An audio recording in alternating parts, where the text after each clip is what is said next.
anyways, enough chit chatter. Let's jump right into this. What was the last thing we did? I can't even remember. Let's find out.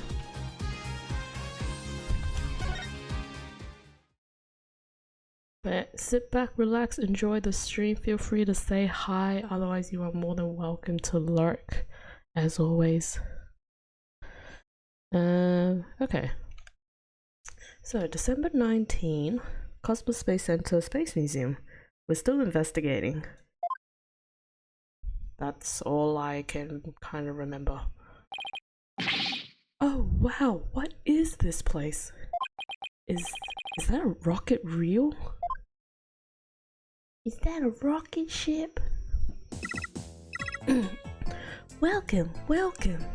The Space Museum is open to the public every day of the year from 9 AM to 7 PM. I just noticed that OBS is kind of playing up. Be good. Okay. Learn about the history of our nation's space development and the Hat 1 project. The rocket is just a replica, but it's the same size as the real one. The Space Museum. Oh, here it is on the map. Yep, right there. Okay, so it's on the exact opposite side of the main building from the launch pad. Or launch pad 1, excuse me. Okay. Ask me anything, I will explain. Okay. Hat 1. This is quite the place. I can't believe we get to see a rocket this close up. This is a replica of the Hat 1 that was launched 7 years ago. It's exactly like the real Hat 1, inside and out. Does that include the aliens next to it? Its little brother, the Hat 2, was supposed to launch the other day.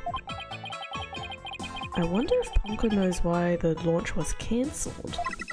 Over there is an exhibit about the launch 7 years ago. Check it out, check it out. Spacesuits, photos, newspaper articles. I'd like to come here again on a day off. Hey, what's this a photo of? Oh wow. Cool. Phoenix, that's the staff of the Hat 1 project. Oh, there's Mr. Starbuck. He looks young and so different. Ah, and that's... What is it, Athena? Is something wrong? Oh, nothing. I just thought Mr. Starbuck looked really young too, that's all. Well, it was 7 years ago after all. So the young guy standing next to Mr. Starbuck is Clay Terrett, the victim. They were mentor and protege even way back then. And he's even got one of the staff jackets. He looks just like a regular staff member. Nah, he's just there. Phoenix. No, Clay was still a student then. He just borrowed one of Solomon's old jackets. Ah, okay, that makes sense. Clay would have still been in high school 7 years ago. Age. Everybody looks so happy. The Space Museum is great. What fantastic exhibits. This area used to be Launchpad 2. That's why the only entrance is on the 3rd floor. Wouldn't it be better if they made a new ground floor entrance instead? There was a talk of it, but they had to scrap their plans because of the budget cuts. Budget cuts, budget cuts. We need more money, money. What a mood. Who would record that kind of information into a guide bot? While it was in the space, the Hat 1 launched a probe called Hope. The Hope probe collected some samples from an asteroid and returned 5 days ago. That's what Director Cosmos said too. He told us it came back the day before Clay was killed. And here it is, the Hope space probe. Oh, that thing, huh? I think I've seen that logo somewhere before. Let's see... Oh yeah, the capsule that the victim was carrying. I think it had the same logo. I think it can be seen in the photo attached to the autopsy report. Maybe she'll give me some more info if I show it to her. But before we do... The way the Space Center launch pad is set up is really cool. Would you like me to tell you about it? Would you? The setup of the launch pad? Go gentle, my spiky head mind. I wanna know! Phoenix wants to know too! Great, now Athena's got a case of ponchoitis? Okay. Hooray! I will tell you then! Oh boy. The rocket is built right inside the launch pad structure. When the rocket is complete, it's moved along with the launch pad over the rails. And brought into position at the launch site. Bye bye. Isn't it cool? Isn't it? We used to have a big budget, so that's how we could build it all.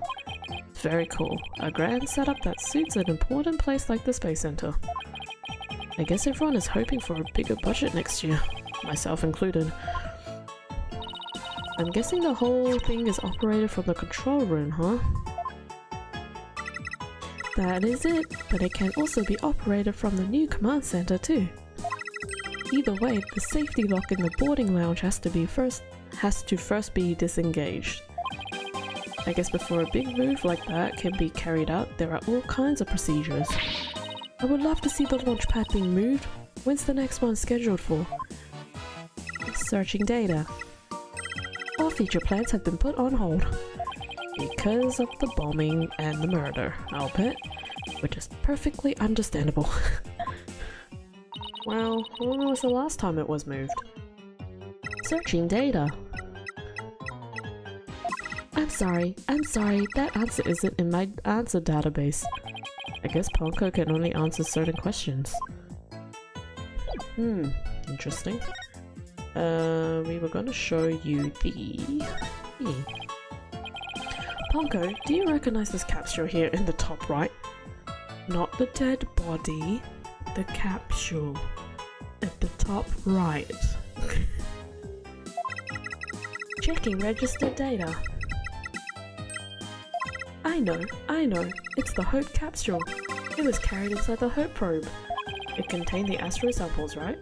Yes, it was designed to store the samples gathered by the Hope probe. It's been stored in the safe in Launchpad 1 ever since it returned to Earth. It must not be removed! It must not be removed! Don't worry, Ponko. The people in charge already know what happened. They do? They do? I must ask them later. So the capsule is being kept in Launchpad 1, huh? Maybe Clay was trying to carry it to safety after the explosion. The Space Center staff must have been really excited to finally get the capsule back. But it's a pity this incident occurred before they got a chance to check the contents. Well, the police took it as evidence, so they'll have to wait a little longer. Okie dokie. Well, we certainly learned a lot about the Space Museum. Thank you, Ponko. You explained everything very well. I'd love to explain. Thank you for listening. Thank you. Wow. If only teachers could say that. Teachers would be so much happier. You two are like old friends. It's hard to believe you just met recently. Hehe, it's because Ponko is so friendly. Well, what should we investigate next? Let's go find Detective Fulbright. We have things to ask about. Let's see, the security footage and the fingerprint data, was it? Okay then, let's go back to Launchpad 1 corridor. Bye Ponko, see you later. Come again, and don't forget to visit the gift shop. Poor Ponko. What a Dickensian? What? What is that word? I don't know what that word is. And what? Anyways, I guess we'll go back to the corridor.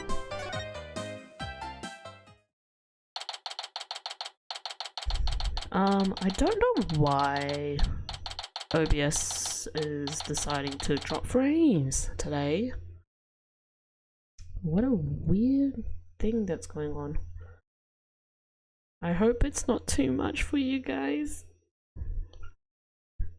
because I don't know if restarting OBS will do anything, so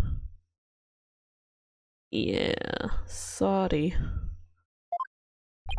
Anyways, what should I do? Which path is the path of justice? There's Detective Wright. He still seems to be lost, even though it's a straight corridor. Let's hope he's still in a cooperative mood as well then. If he doesn't cooperate, then I'll just have to use my powers on him. You mean that lady in distress bit?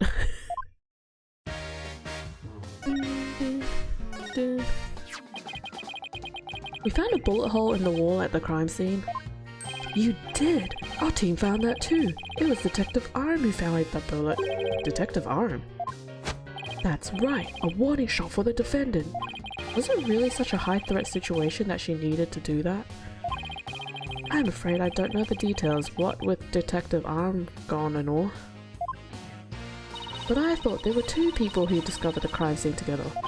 We already know that Director Cosmos will testify, so tomorrow will be about what he knows. Hey, you're pretty smart. That's exactly what we're planning to serve as the main course. I hope it goes down easy. Fingerprint. Detective, we'd like to find a comparison on some prints we found in the boarding lounge. Ah, yes. I just happened to have compiled the print data of everyone related to this case. That was fast. I can always make another copy for myself, so it's all yours. Consider it a gift. This is quite a bit of data. Well, when I said everyone, I meant it. Prosecutor Blackwell said to dig deep, so that's what I did. It sure took a while though. Whoa, he got Apollos and my prints. He even got prints for all of the robots. The robots have prints? What? I guess when Blackwell said to dig deep, Wright didn't bother to ask how deep. Ah, Clay's fingerprints are here too. I personally removed his glove during the investigation. We had to get his fingerprints to confirm his identity after all. The store company who took off his glove to get his fingerprints. Yeah, well, you can't blame me for picking their employment in this case. There are a lot of doors that require fingerprint verification in the lounge. So depending on whose prints we find, it can completely change the title of both sides. Makes sense. After all, the culprit's prints did get them past the fingerprint lock somehow. Oh, and take this picture. It might come in handy.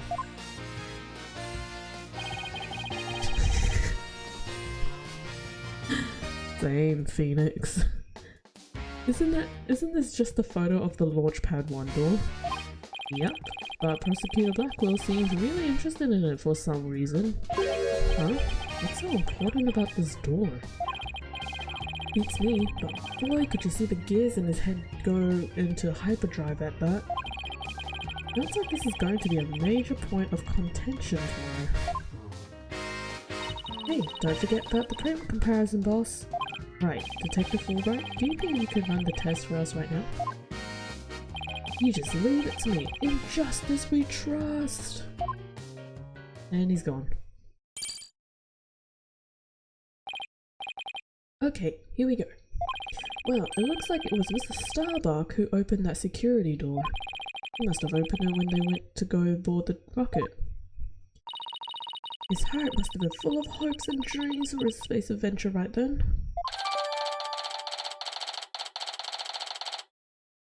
Okay. Oh, that was it? That was a short conversation. What can I do now? Present the security footage to Detective Fulbright. Oh, there we go. Come back. Detective, about the security footage that was taken by the boarding lounge 1 camera. Oh, that footage. Go ahead and ask me anything you'd like about it. Is there any way I could see a little more of the part just after this? Easy as pie. I'll be glad to show you. Here we go.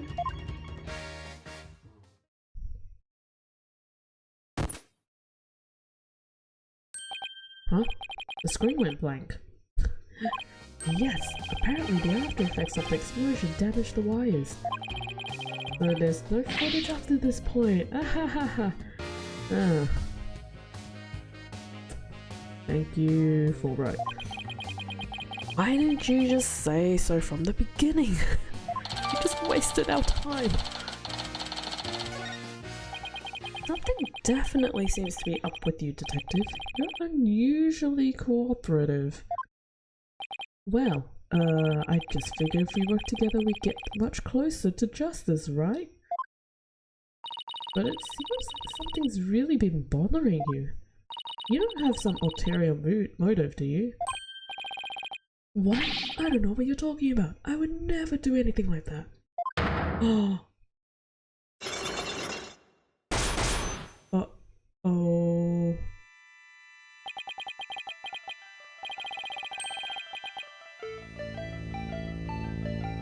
Ooh, remixed. Oh, it's been a while, but those are definitely Cyclops. Huh? Did you just mouth psyched? Is there something I should be psyched about? No, Cyclock. It's a system of locks on the secrets in a person's heart. I can see where people are trying to hide those secrets by using the power of this Magatama. Presenting evidence can break those locks and reveal any secrets they're hiding. Mr. Wright, how much did they book you out of that for that piece of rock? If you've been swindled, I know some lawyers I can introduce you to. I'm more than capable of representing myself, thank you very much, as he has done many times in the past. It isn't some kind of fraud, it really works. A friend of mine gave it to me a long time ago. Maya! Come back! But I guess seeing is believing. Allow me to show you. Let's see what presenting the Magatama will reveal, shall we? Okay. Take that! I don't even know if I have the stuff I need. Why you're being cooperative? I think you're hiding something, Detective, so why don't you just tell us about it? What to do? Which path is the path of justice? Detective Fulbright is really in agony. I bet this is the issue he's so torn up over. Love. It's justice. I really understand what's been bothering you, Detective. I truly do. Something happened that goes against your principles, isn't that right? No. I don't know what you're talking about. Until the explosions occurred, everything was just fine. Is that a fact? Yep, peaceful as peaceful can be. Everyone whistling a happy tune as they did their job. You never saw a more relaxed guard detail for a routine rocket launch. I don't think the guard detail was as relaxed as you claim as long as this exists.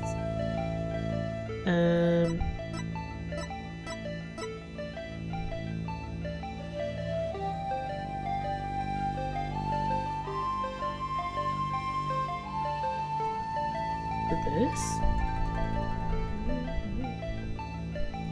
Take that!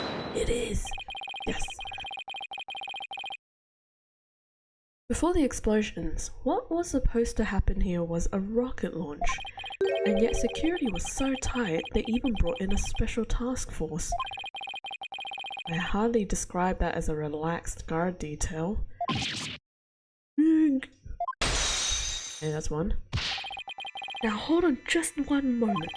The entire nation had their eyes on this extremely important rocket launch. That's why I was called in on a special security detail. As versatile as you are, I can certainly believe that's true. But I say it's very strange that this person would be part of that detail from the outset.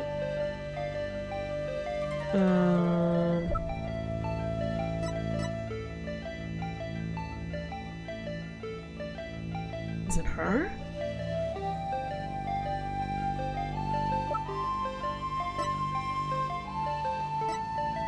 to assume it's her. Take that! Yep. Hi, Rain.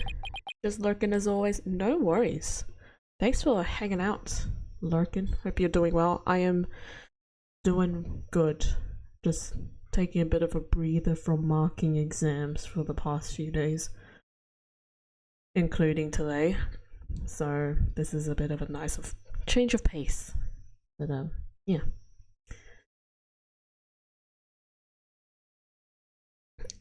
Detective Arm specialized in bomb cases. The fact that she was here on hand means that you people knew there was a possibility that a bombing would occur. You got me, Mr. Wright! Nice. Awesome. This is awesome. The marking, not so much.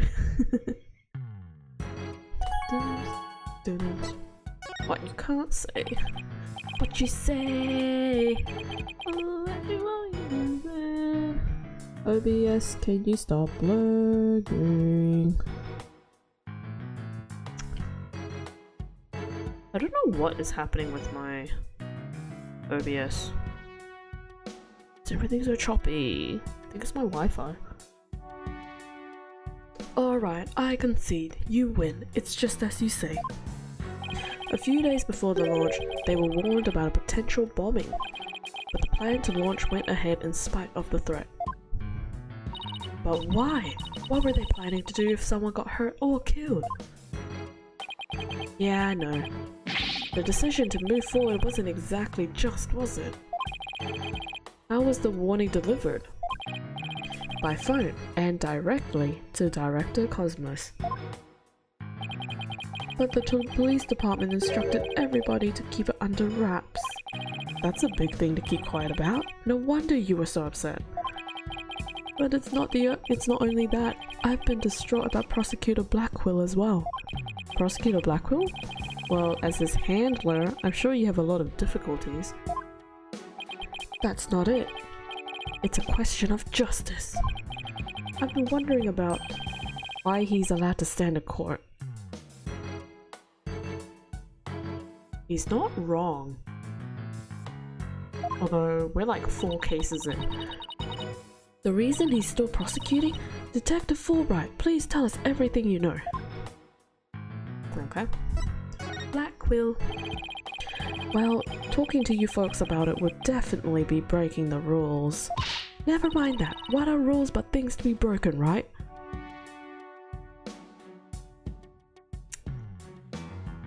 Yeah, I think.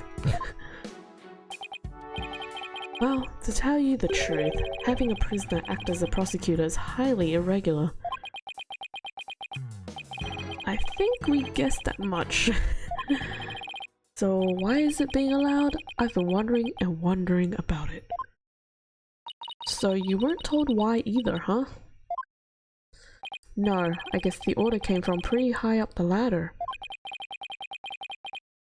It would have had to have Edgeworth? Yeah. But Prosecutor Blackwell told me once. The hunt I've been on for the phantom of 7 years past continues even still. 7 years past? A phantom, huh? And not one of the friendly variety either, I gather. Wanted for 7 years. This phantom of the 7 years past. Any idea who or what he's talking about? Not a clue. But he seems to think that this phantom is behind this whole incident somehow. Wait a minute, he thinks they may be connected to this case? Yep. This case has way too many similarities to what happened 7 years ago. For starters, that case happened right here at this very space center too. And in both incidents, a threat was issued via telephone. So that's why Prosecutor Blackwell thinks this incident is the work of the Phantom? Well, that's not the entire reason. I mean, if you want to talk about 7 years ago... That's when Prosecutor Blackwell was found guilty of murder. That messy case is what started the whole dark age of the law. So you see how this Phantom and Prosecutor Blackwell's conviction might be related. Yeah, I can see why he'd think that. This incident in the Phantom. Not to mention Blackwell's past. Almost inconceivable that they would come to a head here. This might sound crazy, but Prosecutor Blackwell can't possibly believe Mr. Starbuck is this Phantom person, right? I mean, he was acting kind of strange during the last trial and all. The prosecution appears to be ready as well. Silence!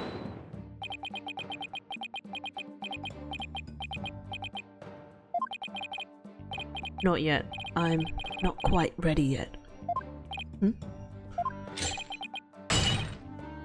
Ah. Ah! Oh my goodness!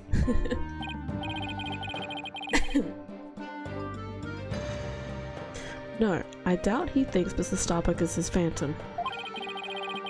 But I do get the feeling that he thinks the defendant has ties to them, which is why he's acting so impatient. He's got a personal grudge against Mr. Starbuck. And that's not real justice. I've always trusted in Prosecutor Blackwell's judgment until now, but this time, I'm just so overwrought about it. If he's lost his ability to think rationally, I'm afraid it might lead to a false conviction. I've never seen Detective Fulbright so tormented. This must be why he's so cooperative. Don't worry, that's exactly what we defense lawyers are working to prevent. I feel bad for Prosecutor Blackwell, but I'm going to be rooting for your team this time. But don't tell him that. You have to promise me you won't. Detective Fulbright, I guess I was wrong about you. I swore to reform Prosecutor Blackwell and make him a valued member of society again. So I can't just sit by and watch him give in to his emotions and tear the defendant apart. You are the only ones who can stop him in court. You are our only hope. You really care and want what's best for Prosecutor Blackwell, don't you, Detective? Leave the courtroom to us. It's not like we want a guilty verdict either. I was hoping you would say that. I'm really grateful for the two of you. To show my thanks, I'll give you another bit of information. It's about the eyewitness. I saw her hanging around the Space Center entrance a little while ago. Really? Then let's go find her, Mr. Wright. Thanks, you two. I feel a lot better now that I've been able to get that off my chest. I'm going to work extra hard to find that perfect piece of evidence for you. In justice we trust on 3. 1, 2, 3. In justice we trust. Okay, later. Peace, homie. There he goes. Wait, were we supposed to stay in justice we trust back there too? Let's go see that witness now. Alright, the Space Center entrance it is. Oh, thanks for moving for me.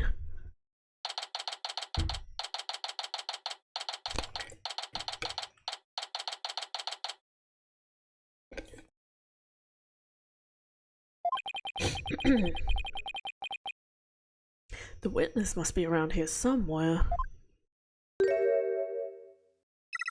Hello, hello. Uh-oh. Don't tell me the witness is a robot. Hello. Come over here. Hello, hello. Are you sightseeing? Are you lost? Are you... I am Conquer. Shall I guide you? Guide you? I don't know why, but this robot is kind of freaking me out. Hey, you're not supposed to be wandering around. Hey. Oh, jeez. Again? Oof, I've had it with you, hunk of junk. Yeah. I'm outside. Am I wandering? When did that happen? Okay, welcome back, hunk of junk. You don't know how close you came. If you didn't snap out of it, I was going to put you on the curb on trash day. Nothing works better than a 42.5 degree karate chop. Wow, that's very accurate. Where's the 0.5? Phoenix, I just said that. That's pretty specific. Excuse me, but are you the one who witnessed the murder? Oh, and I'm Phoenix Wright, the lead attorney for this case. How do you do? Big shot lawyers, huh? I'm Aura Blackquill. I'm a researcher developing robots here at the Cosmos Space Center. Blackquill? Could she be? And this good-for-nothing robot is named Hunker Junk. My name isn't Hunker Junk. My name is Clonko. That's me, Miss Aura. Quit complaining. Your model number is Ponko too. Yeah, but Miss Aura. Everyone calls me Clonko. Quit your squawking already. I love this animation. It's so good. No, what are you doing? Don't! There. I bet you won't be talking back now. Yeah, I will obey completely. Yikes, I better watch what wires I cross with this one. Your last name. That's the most important thing in this conversation. Your last name is Blackquill. Do you have a relative in the legal profession? You are correct. Simon Blackquill, who used to be a prosecutor, is... Shut up. Only speak when I order you to speak. Simon is my little brother. You know him? Yes, we met him in court a few times, right, Athena? Well, this is awkward. What a dull creature. Has the switch been turned off? Athena being shy? This is new. Oh yeah, I heard he was prosecuting again, despite being a prisoner. Why doesn't he just stick to solving disputes among inmates in prison, right? Hey, what do you think, Hunker Junk? yeah, Miss Aura, that hurts. I'm asking you a question. Why don't you answer me, useless Hunker Junk? But Miss Aura, you told me to only speak when you order me to speak. I told you to never talk back to me. You're worth more than a scrap. Oh dear.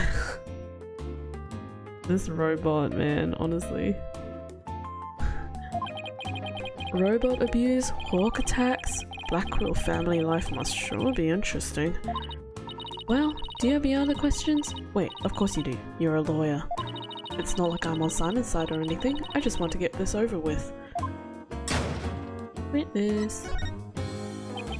So, you're the person who witnessed the incident? That's right. I was on the 4th floor of the main building, in the robotics lab. The explosion disabled the elevators, so I lowered my emergency ladder. You just casually have an emergency ladder? Okay. Lowered my emergency ladder like the detective leading the evacuation told me to. But it was such a pain. Why couldn't they have used the ladders in the other rooms? Must have been a very troubling experience. Probably best to just humor her here. Then, as I passed by the 3rd floor boarding lounge 1 window on my way down, I saw the crime as it happened. And that's about it. So you saw the crime as it happened, and that's about it. I see. You seem very casual about that. Wait, what? You saw it being committed? This is no time to just nod and repeat. So you saw into the 3rd floor lounge. The very scene of the crime. That's right, there's a small window on the right hand side of the room. I looked through that from the outside. What is this? Oh my goodness. Oh my gosh, that's so funny. The room was pitch black, but I saw a shady figure holding a lighter in their hand, or their left hand, and a knife in their right. That must have been the culprit. Did you see who that person was? Of course not. The power was out on that floor, and there was only that tiny window. I see. But you did witness the moment of the murder? Yes, I saw the figure with the lighter raise their knife and... Wait. It happened at precisely 10 AM. Wow, that's very specific. Did you witness anything else? Did the killer have any distinguishing features? I already told you it was pitch black in there. Although, I did notice that lighter the person had in their left hand had a pretty ornament on it. It looked like a planet. It was blue, like a little Earth emblem. They had a good taste in knickknacks anyway. An Earth emblem on the lighter? I better remember that. What are the odds of this lighter being bought from the gift shop? Although, what kind of gift shop would sell lighters? Thank you for your statement. We'll definitely prove Mr. Starbuck's innocence with it. Ha ha ha, yeah right, I won't hold my breath. Pardon me. Oh, did I hurt your feelings? Sorry, I just detest lawyers, that's all. What don't you like about lawyers? It's just an instinctive dislike. But don't feel bad. I hate prosecutors even more. That didn't make me feel any better, actually. I bet something happened 7 years ago. Why do you hate lawyers so much? Little thing from my past. The whole legal system is meaningless in the first place. I certainly don't agree. I mean, people aren't perfect. They lie, they're influenced by silly emotions. You can't expect such imperfect creatures to uphold a reasonable system of law. I like robots much better, excuse me. Even sad sacks like this one. And I feel sorry for Ponko. Oh jeez. Hey you, look alive there.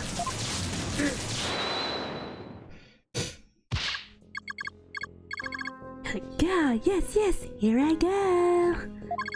I am the ultimate robot. Oh, okay. Alright, that's enough out of you. You're getting a little too carried away.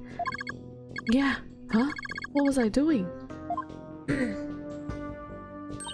Yep, I like robots much better. At least you can make them any way you want them. Unlike humans with their petty emotions and constant worries. How can you say such things?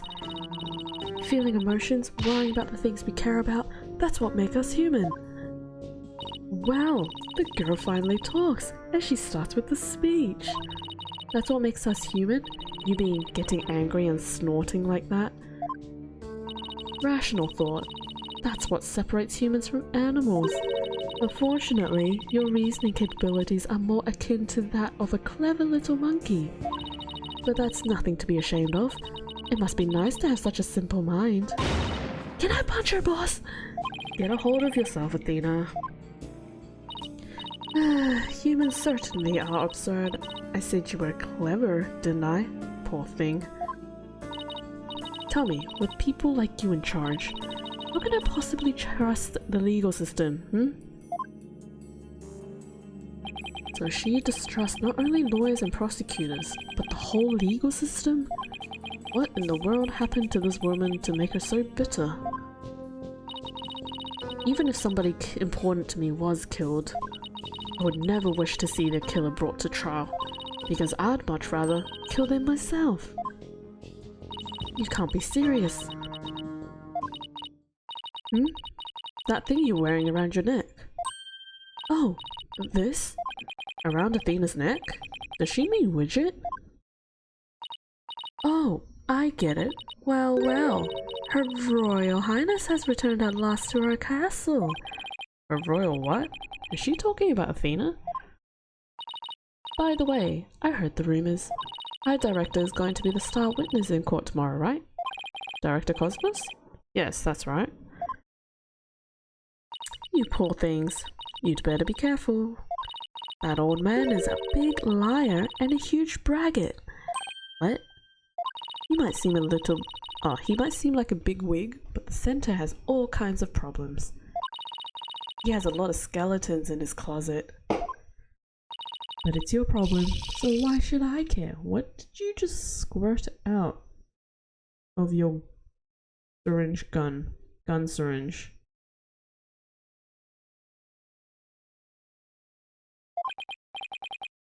Okay. What? That's it? No friendly tips? No good luck, guys? Just splendid. I'll leave you to your woes. Come on, hunk of junk. It's sad to me that she doesn't even believe in our legal system anymore. She must have had a very bad experience to make her feel that way. Are you alright, Athena? You seem very down. Grr. I just can't believe she said all those things. Wow, she's really upset. Has she been trying not to let it show all this time? Well, I guess it's not all that surprising. You heard about fabricated evidence and false indictments on the news and all the time? You mean that whole dark age of the law nonsense? I'm so sick of hearing about that. Well, all we can do is believe in what we're doing. Yeah. You're right, boss. I agree. Maybe it's time we went back to see Mr. Starbuck. Good idea. We should tell him about the bullet and Miss Blackwell's statement. Alright then, next stop, the detention center. Woohoo! Fist pump in the air, everybody.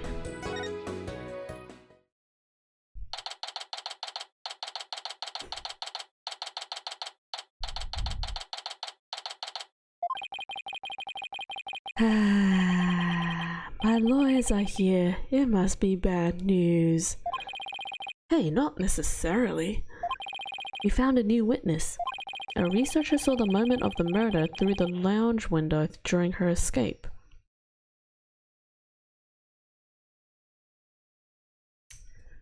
My controller just randomly disconnected. That's weird. There we go. Really? So they're going to let me go? Unfortunately, it was dark and she couldn't identify the person. I should have known. My stars never aligned just right too. Oh, excuse me. But we got a lead too, Mr. Starbuck. The murderer had a lighter with an Earth emblem on it. A lighter with an Earth emblem? Whoa! Did you remember something? Yep, I sure did. Just a little bit though. Anything at all would be a help, so please tell us what you remembered. Beep, beep, beep, beep, beep. The synth. I thought I was unconscious the whole time, but now I remember I woke up for a few brief moments. That's huge. Do you remember seeing anything? A lighter. I saw the flame of a lighter floating in the darkness. Good, good. What else did you see? What was nearby? It was definitely the boarding lounge, so it must have been after Clay carried me there. In the light from the flame, I saw a dark shadow flickering. A dark shadow? That must have been the third party we've been looking for. Thank you, Mr. Starbuck. You've been more help than you know. Was that helpful? What info did we even get out of that? We literally just got the same amount of info that Aura told us. What? If we can prove there was this third person at the scene and that they're the real killer, then you'll be cleared of all suspicion. The key will be whether or not we can identify this person in court tomorrow. At least we have something to go on now, and that's a big plus. I should probably tidy the evidence up a bit before someone mistakes me for a hoarder. Who does that? Now that we have a glimmer of hope, I'm suddenly starving. Why don't we go back to the office and treat ourselves to a big celebration in advance?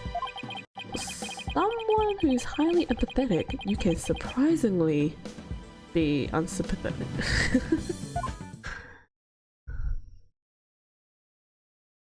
Oh, Oh, we're back here. We're back in the office. Oh, Trucy. So, you found your strategy for tomorrow's trial, huh? Good for you, Daddy. Well, it's one step forward anyway. Hopefully it'll give us a fighting chance in court. As long as we can find out who this third person is. Now let's get something to eat. I'm starving. My vote is for Eldoon's noodles. Shoutouts to Apollo Justice. Oh, speaking of, is he back? Oh, Apollo! Oh, he is back.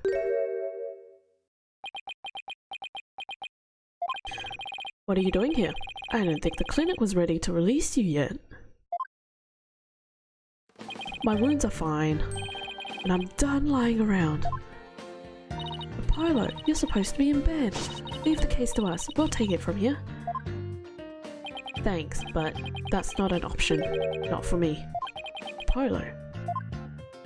Oh, great. You shouldn't underestimate your injuries, Apollo, and I don't want you overdoing it.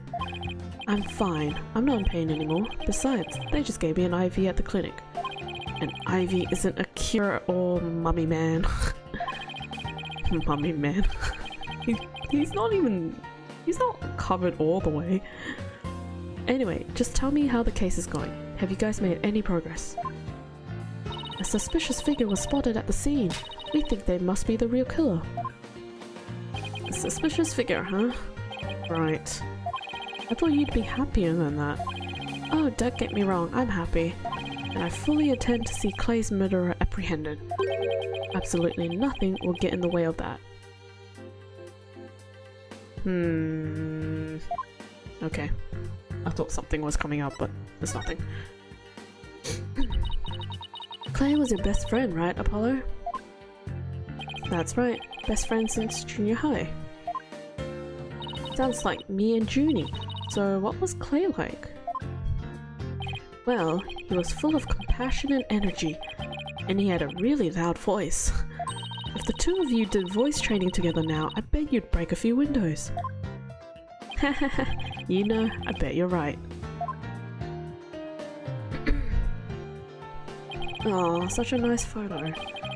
It seems like only yesterday. Clay was a guy who lived for his dreams. We used to talk about it a lot. He was going to be an astronaut and me, a lawyer. We'd talk well into the night, and even then, we never grew tired of it. Apollo, about that jacket. Well, that one has a cut. Oh, it's Clay's. I knew it. It's a special jacket that was only issued to the members of the Hat Project. He was finally able to get one of his own once he was selected for the Hat 2 mission. He always looked so proud wearing it. Oh. But just when his dream was finally coming true, I still can't believe it. He's gone. Oh dear. Damn it, it's not fair! Way.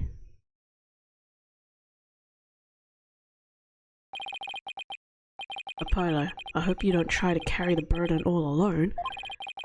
I guess we're both unlucky. My own debut was a disaster. Yeah, true-ish. I guess you're right on some level. That trial a year and a half ago wasn't exactly the smoothest of starts. That was a rough time for me, but Clay refused to let me quit.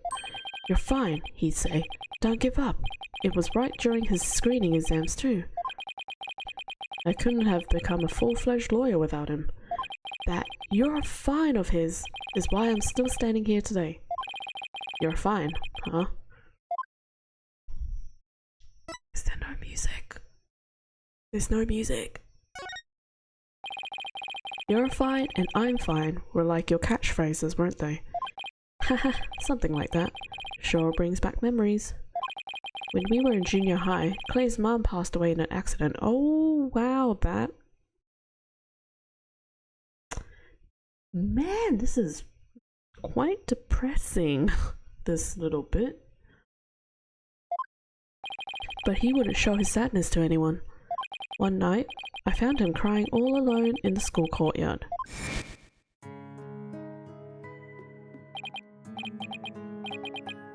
Mom. Mom. Get away, Apollo. Don't come over here. Clay, listen to me. I don't have a mother either. You technically do. You just don't know who she is. Huh? Oh, what a cute photo. I always think everybody else has a mom. Why am I the only one? But you know, when I start to feel that way, I yell at the top of my lungs. I holler, I'm fine, and then you know what? I start to feel like maybe I really will be fine. Apollo Justice is fine. Okay, Clay, now it's your turn. Okay. Clay Terran is fine. There you go, now we're both fine. Ha ha ha. We're fine. Hee hee. We're fine. Ha ha ha ha. What are you laughing about? Ha ha ha. See? We're fine. You laugh first. I'm fine. You're fine. We're both fine. And they just keep laughing. Ha ha ha ha ha ha ha ha ha ha ha. Thanks, Apollo.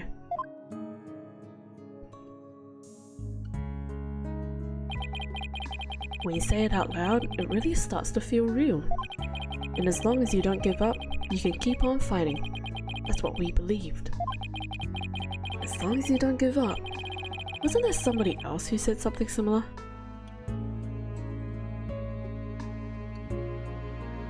There was? I must have zoned out. Oh, it was him. Okay. If I give in to my fear, I'll never find the truth. As long as I don't give up, I can keep up the fight.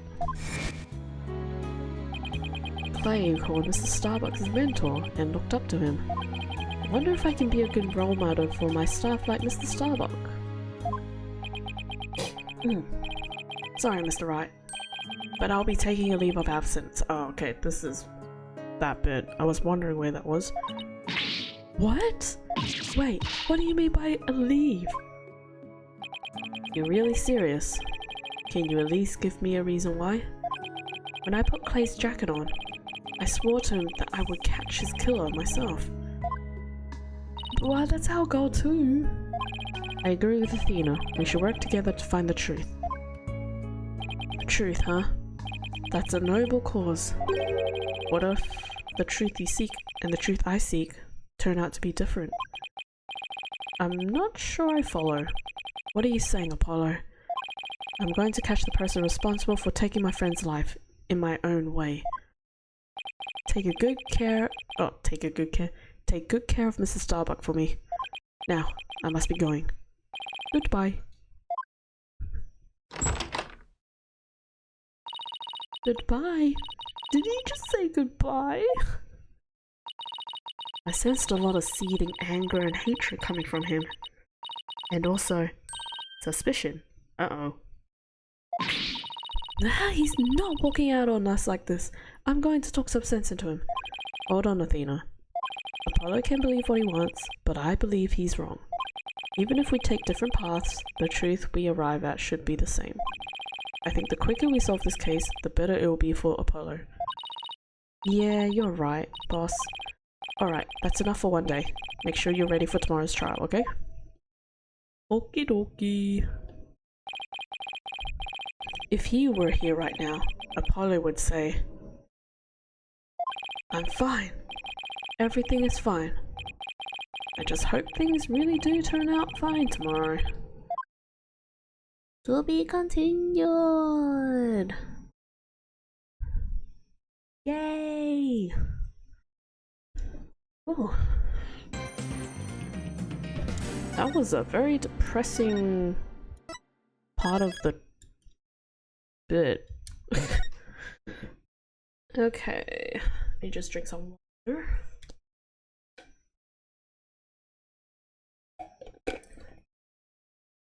Day 2, trial 2. I don't know how much of the trial there is, so we're just gonna see how much we do. Because if I don't finish this today, and by this I mean the episode, I'll be finishing it off on Friday when I return for streaming. And then depending on how much of that I do, then I might start episode 5. So we'll see how we go with that.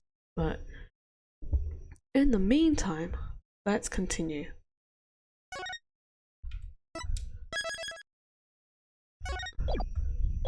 Oops, hold on, there we go. I hope you guys are enjoying the stream. Thanks for hanging out again. And sorry about the choppiness. I think it's settled down-ish. I don't really know though.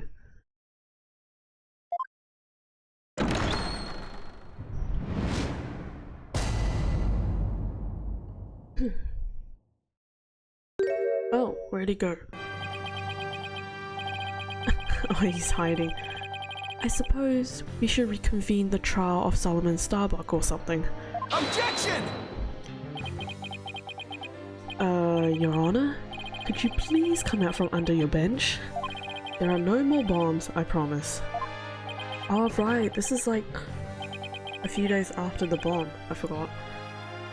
Oh yes, my apologies.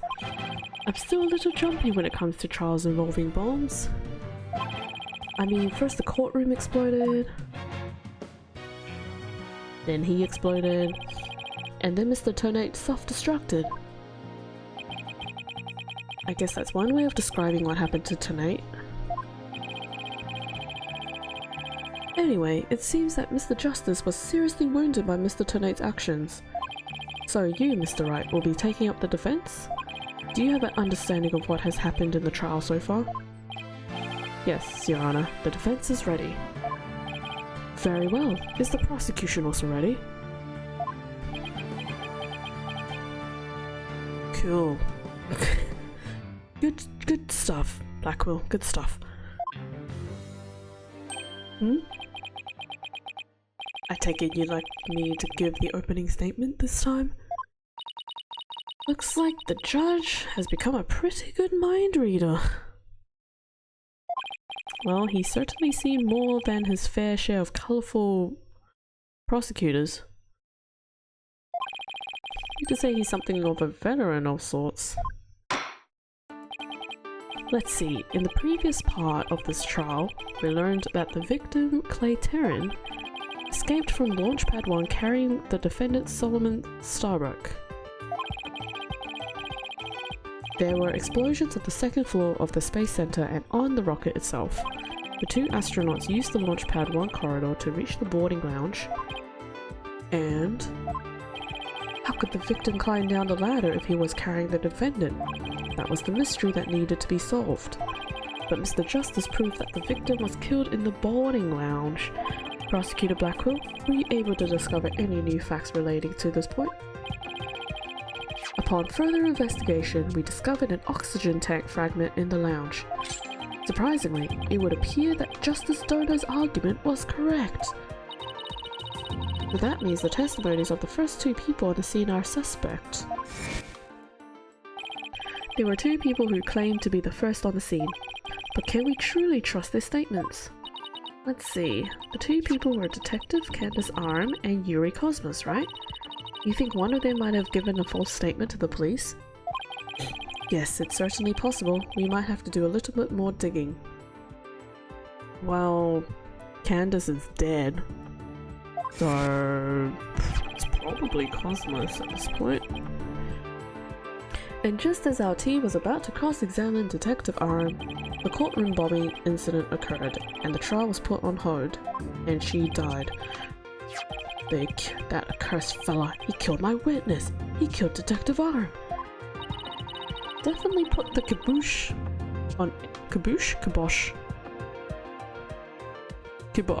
on anyone asking her about what she saw. Exactly. In other words, the question of who killed the victim in the boarding lounge has once again become the main focus of this trial. It's obvious Prosecutor Blackwell still thinks it was Mr. Starbuck. Fulbright said that Blackwell has a thing against the astronaut. Nevertheless, The defense argues that there was a third person in the lounge and that's who killed the victim. Objection!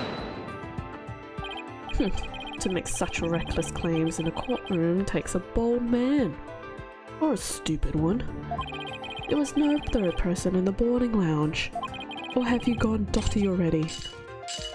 Old man. Objection! Dang. Calling Phoenix an old man? Isn't he like, what, 10 years difference between these guys? 5 years difference, because Phoenix is 33. You can't call him old. You're 5 years apart. We'll see who's the dotard after I trounce you with my years of experience, little boy. Okay, Phoenix. No. In any case, Mr. Starbuck claims he saw someone leaving the lounge. Furthermore, a Space Center employee also saw a suspicious figure at the scene. They saw a third person? Oh my gosh. I see, my sister has been running her mouth. That's right, I almost forgot that Aura is Prosecutor Blackwell's sister. No matter, she didn't see this mystery person's face clearly. Therefore, there is no evidence to indicate that this person was not the defendant. I guess the possibility that the figure was Mr. Starbuck is still there. In brief, we need to determine if a third person was there or not. To end this, to this end, we should hear the testimony of one of the first people on the scene. Director Cosmos, huh? Very well, bailiff, please bring the witness to the stand. Oh my gosh, he's on his... I forgot what... Why did I forget what they were called? Oh my gosh. Segway. He's on a Segway. Why is he on a Segway? Sorry, just had to move some stuff around. Why, I believe I've seen you in the before. I can't talk. Why, I believe I've seen you before in the newspapers. Of course you have, for I am Yuri Cosmos, director of the Cosmos Space Center, which was of course named after me, Yuri Cosmos. Okay. Way to brag. Don't you have anything you wish to ask me? Looks like he's all geared up to do some bragging. 7 years ago, I successfully launched the Hat 1 and... Wow, he really just shut him up, huh? Everyone already knows how brilliant you are. Even I'm trying to hold back my tears at seeing such a great man standing before me. Are you though? So could you please proceed directly to your important testimony? Ah, I see this fine young lad has a proper appreciation of greatness. Then allow me to begin my... epochal? I think that's how you say it. Testimony that will be recorded in the annals of history.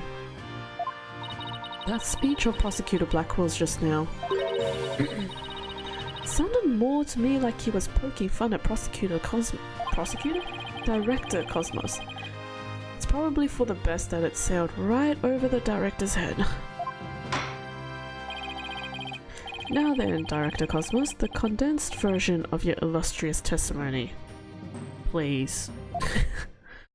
Pretty please, with the cherry on top. What I saw at the scene. Detective Arm and I rushed towards the boarding lounge together. We went by the control room and peeked in from there to see what was going on inside. We saw a figure standing in the middle of the lounge and Terran lying on the floor. I hate to say it, but I can only imagine the standing figure must have been Starbuck. Okay. I see. Wrath King, hi!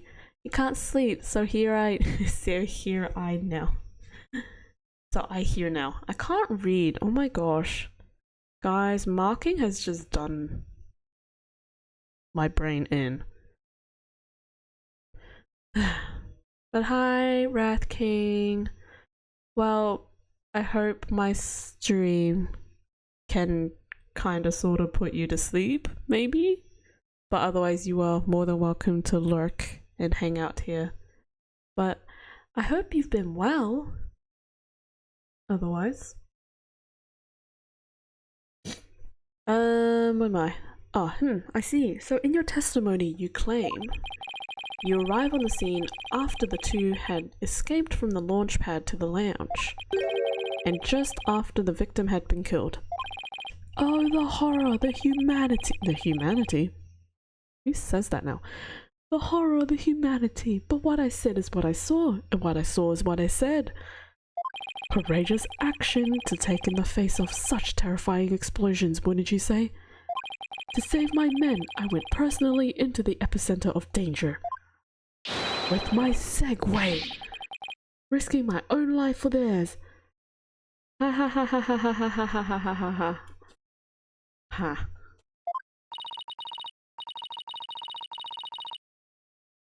Well, what do you know? It sounds like the director really cares about his men. Yeah, although it sounds more like he was scared and just had a peek from far away.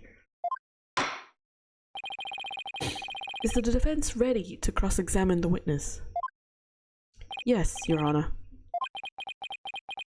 Director Cosmos's testimony is pretty vague. I'm going to have to press him and draw out more information before I do anything else. Thank you for the hint, Phoenix. I was actually gonna do that anyways. Anyways, press. Hold it! Where were you coming from? Nana Joe. The 6th floor. We were making sure any stragglers made their way to the 4th floor. It was then we heard about Starbuck and Terran and hurried to the 3rd floor lounge. On my way. Galactus scooter here, of course. Your Segway. Why do you keep calling it galactic? Does that have something to do with space? Why would you ask that? Oh dear, you... Oh, great. Of course, it's specifically designed to be used on galactic battleships. I see. Then I take it works in 0G too? Sadly, no. With the current state of technology as it is, I'm afraid it would just float about and be galactically useless. Oh, okay. Well, that's a galactic bummer. I see. So you rush to the boarding lounge on your space age pogo stick.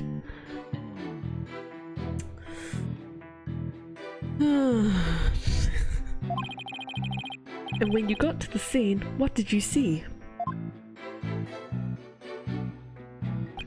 You went via the control room and peeked in. Hold it! Let's see, according to this diagram, you didn't have to go through the control room to get to the boarding lounge 1. It looks like you could have gone there from the southern corridor as well. Yes, but in her haste, Detective Arm rushed ahead of me towards the control room. All I could do was merely follow behind her. I see. So he peeked into the boarding lounge from the control room door and... Our figure in the middle of the lounge... Hold it! So you couldn't see who that figure was clearly or what they were doing? Sadly, the only thing I could tell was that it was a person standing motionless. The defendant, no doubt, staring aghast at his deed, while their explanation is there. Ah, I'm so close, but without evidence, I can't prove that person's the third party. I don't relish in this, and... What? That was such a weird statement. Hold it! Laura Blackwell also saw a suspicious figure in the lounge, but she gave the statement that it was too dark to see the person's face clearly. Did you see this figure's face clearly? No, not clearly. The lighter they were holding illuminated the area around their feet at the time. The feet?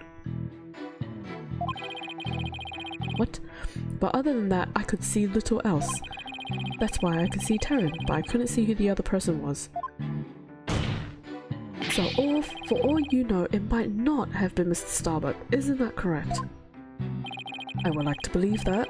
Starbuck isn't the type of man who's capable of murder. Objection! When the witness entered the boarding lounge, there was no third-part person there.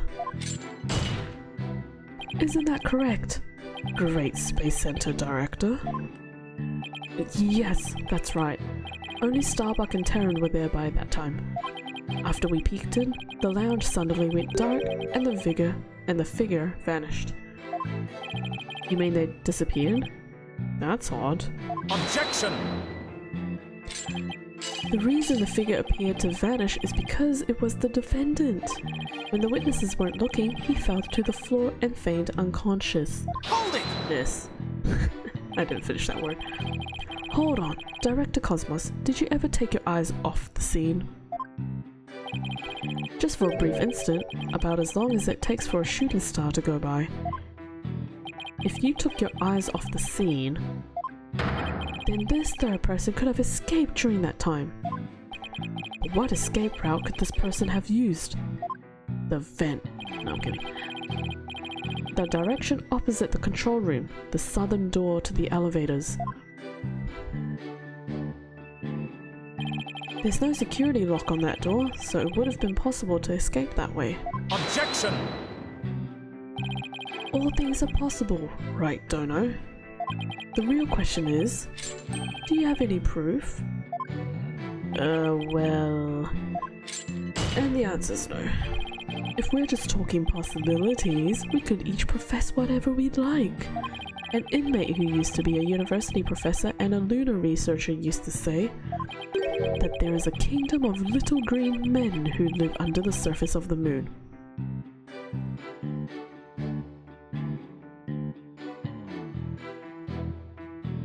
And... your point? What? As long as they don't punish us in the name of said moon for what we've done to it.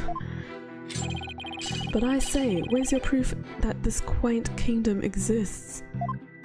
He's calling your theory a work of fiction, boss. And he's right, I don't have any proof yet. Still...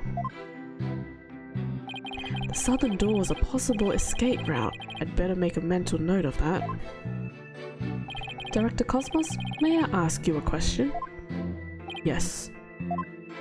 Why did you look away from the boarding lounge? Ha ha ha!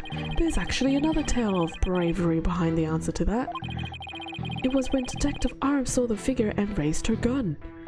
Being a great humanitarian and protector of mankind, I tried to stop her. What? You're saying Detective Arm raised her gun as soon as she saw the figure? Ooh. No one's being sus. I imagine her instincts as a detective told her they were the killer. I don't know about that.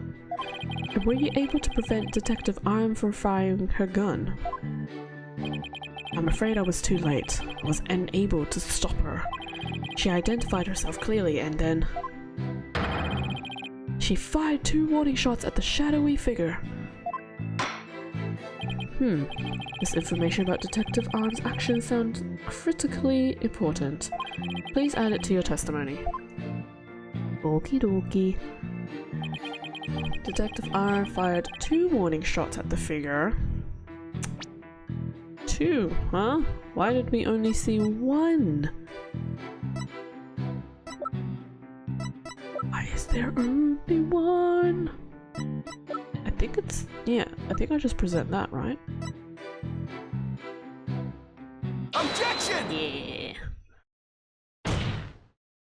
Are you sure you were really paying attention to what Detective Arm was doing? You doubt my words? Words that will someday be written down in history books? He was just revving up the segue.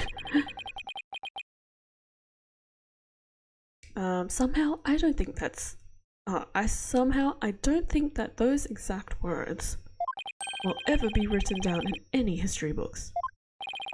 Mr. Wright, could you please explain yourself so that we can all understand?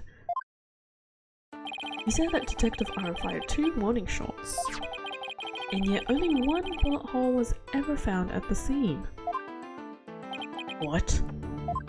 Only 1 bullet hole means the gun was only fired once. Math. And yet Director Cosmos is saying Detective Arm fired 2 shots. No editor would allow such a glaring contradiction into a history book. Objection!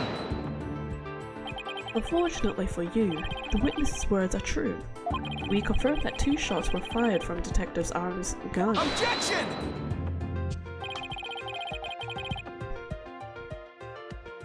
Sorry, just had to burp a bit. But there was only 1 bullet hole at the scene. Where did the other bullet hole vanish to? Orc. You should know the answer to that already. Oh, it shot Clay? I should? Oh, the oxygen tank. Right. I forgot about that. Did they... Wait, so is it still in the tank? During the previous trial, a certain oxygen tank was presented as evidence. We've already discussed that it was ruptured in the lounge, have we not? Well, it appears that the thing that ruptured it was a bullet. A bullet that was found near the tank, to be precise. This bullet was fired from a 3.38 caliber gun, the same caliber as the detective's gun. It is?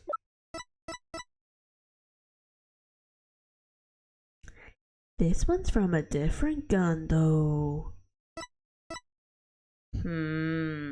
This one's from a different gun.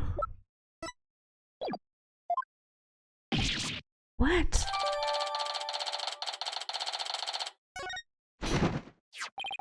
The rifling marks also match up. There's no question that the bullet was fired from Detective Arm's gun. Okay, so I guess we haven't really established the other bullet then? Rifling marks. They're like a gun's fingerprints on a bullet, correct? And examining the rifling marks on a bullet can tell us the gun it was fired from? One of the bullets the detective fired found its way into the holographic image display. The other bullet came to a stop near the victim's oxygen tank. The evidence confirms that the director's statement that the detective fired 2 shots. My beautiful contradiction. Gone. All gone. So that bullet hole was from a .38 caliber, huh? I'd better update the record. So where did the other bullet hole come from then? Very well. Oh, very good. Now we know the fate of both of the shots Detective Arm fired. Mr. Wright, does that clear up all of your questions? Detective Arm fired 2 warning shots. One hit the holographic display, and the other hit the oxygen tank. Does that really clear up everything about what happened? I'm going to save, just in case, but I'm going to say no.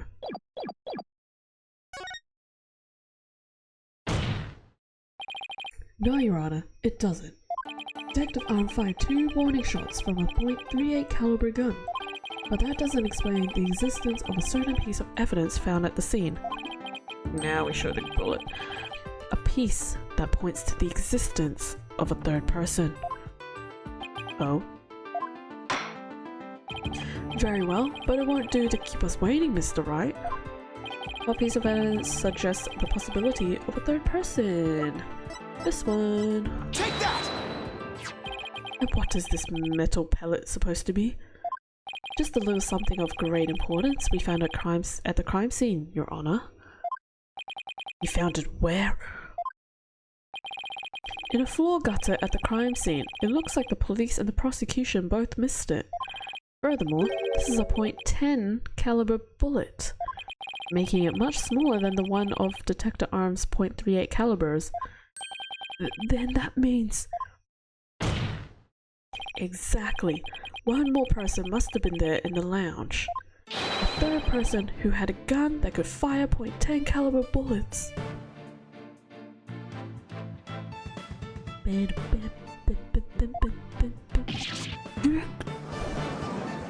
Oh, this might be a bit choppy.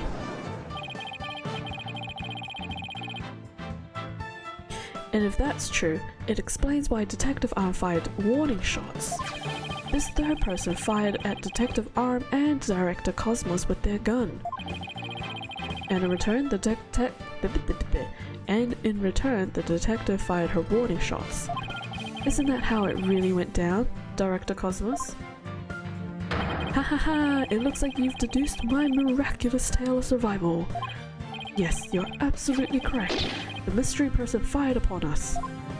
What's this now? That segue is so big, and he's really short. Did you guys see how short he was on that segue? What? You've never breathed a word of any of this to me before. Ha ha ha! Well, all great men have a secret or two, don't you think? Or don't you know? This full show geezer. So Director Cosmos really has been hiding the presence of a third person all along. Why? Detective Cosmos, I want you to testify to the court about what you really saw. You may be a very great man, but in my courtroom, you are just another witness. You won't receive a special treatment here. Now, please give accurate testimony. Do it. What I really saw at the scene. Detective Arm and I rushed to the court control room together. In the lounge, we saw a figure standing in the middle of the room and Terran on the floor. We were still in the control room to the east when the figure fired at us. Okay. Given that there was no third person in the lounge when the witness entered it, does this mean the person who fired the gun had to have been the defendant? Not necessarily. It's still possible that it was someone else. Most likely, as soon as Detective Arm and Director Cosmos discovered this person, they escaped through the southern door, the one that didn't have a security lock. Objection! Double-edged swords are a tricky lot. Mishandle one, and it is you who is cut down. Huh. Same. You easily could apply if Space Boy were the killer as well. Think about it. After being discovered, he could have fired that .10 caliber gun. Detective Arm would have responded by firing 2 warning shots. All he had to do was feign unconsciousness to invent the possibility of a third person. Objection! But Mr. Starbuck didn't have a gun in his possession when he was found by police. Nor has a gun been found at the crime scene. Its absence can only be explained if there were a third party who took it with them. Objection! Recall the existence of a trash chute in the boarding lounge. The defendant could have simply thrown the gun down the chute. Objection! But you can't deny the possibility of a third person leaving with the weapon. Objection! Oh my gosh, this is pointless banter. It's up to you to prove that possibility. And I trust you haven't forgotten my little piece of decisive evidence. What evidence? Yeah, what evidence? Oh. That. Right. Why, the detonator switch that was found in Mr. Starbuck's pocket? Naturally. The most compelling evidence of all that tells us he's the culprit. I did forget all about that. Same. Look, your boldness, how deliciously obvious it is that they lack the evidence to rival mine. Wow, he sliced our third-person theory to ribbons and served it to us, just like that. Yes, well, I have a question of my own, actually. That bullet that the mysterious figure shot, what did it hit exactly?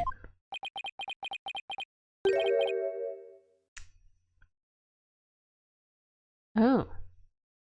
It hit me. So does that mean you're a ghost? Oh my gosh, Judge. I was wondering when you would realize it, your boldness. Director Cosmos is an authentic, bona fide ghost. He can even pass through walls. This is mean. They're playing a trick on the judge. Eek! Objection! Prosecutor Blackwell, shame on you for teasing the nice old gentleman. Your boldness, it was all in jest. Please show yourself again. Are you sure? In that case, how did you manage to survive being shot, Director Cosmos?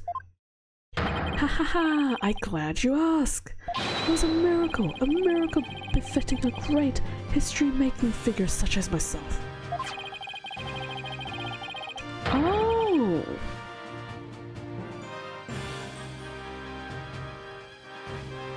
Huh. That's a nice little touch they did on his badge. I didn't even notice. The bullet hit my glorious Medal of Honor, whereby it ricocheted, thus saving my life. What? Look, he's so short. Or the Segway's really big. I don't know which one it is. That's unbelievable. I have to check this out. Oh wow. Look at that. There's one extra Gyaxa. I forgot how I pronounced it last time. Gyaxa star. The odds are literally astronomical. I guess it really was a miracle. It's beginning to really feel like the Cosmos is watching out for Director Cosmos. But why did you conceal this information, Director Cosmos? I'm getting sick and tired of saying Cosmos. A great man such as myself has to hide things on occasion, no matter how much it hurts. It is the plight of the truly great. It may be hard for this generation to understand. I don't know, but it sounds fishy to me. What else is he hiding? Let's just cross-examine him and see what we can find out. Now then, Mr. Wright, your cross-examination, please. Pretty please. Okay. Let's go. Rush the control room together. I guess I'll just have pressing because there's only 3 statements. We've already heard all about that part. Don't you have any new information? Well, let me see. If you have an hour or two, I could tell you all about the Hat One miracle. Hold it! We already know all about that too. Tell us something related to this incident. I see. You want to know about incidents. Well then, let me tell you about the many incidents that made me the man I am today. Yes, if you have the time, I will tell you all about the upbringing of this great man. I'm gonna be honest, I feel like punching him right now. Hold it! So badly. You've told us all about that already as well. What we need now is your testimony. Did I really already tell you all about my upbringing? I don't recall doing so. Director Cosmos, perhaps you could save your boastful tales for later. If I must. Well, we peeked in through the control room door and...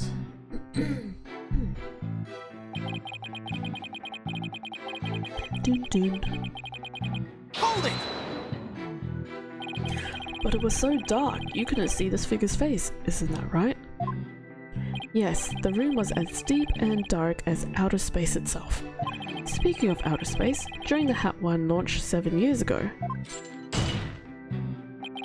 If it's about that Hat 1 miracle again, you can sod off and tell it to a stray mutt. Dang, Blackwell! Calm down, please.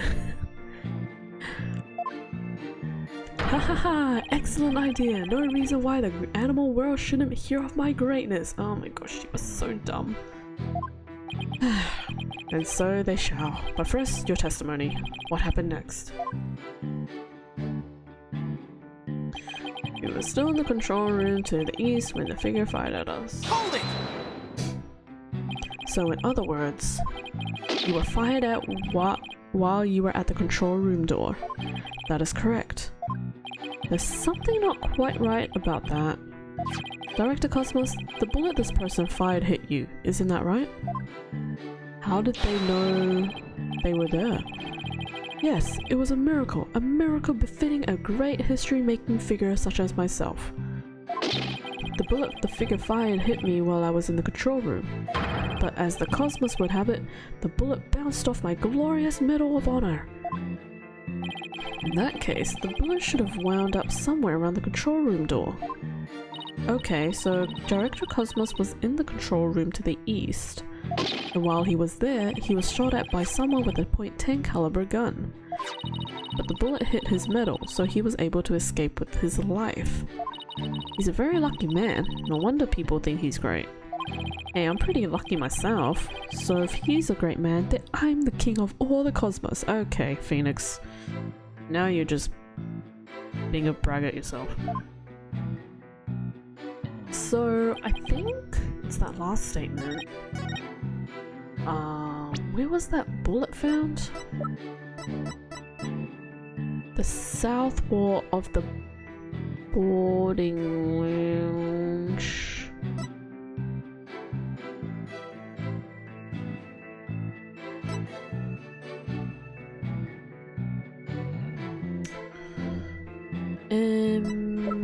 Where's the map?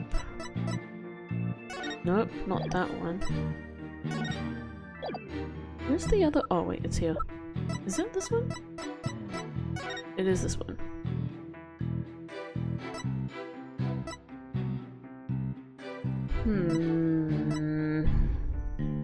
So they were in the control room, but the bullet was found in the south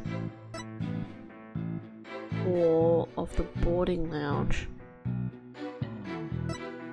which means that's not right.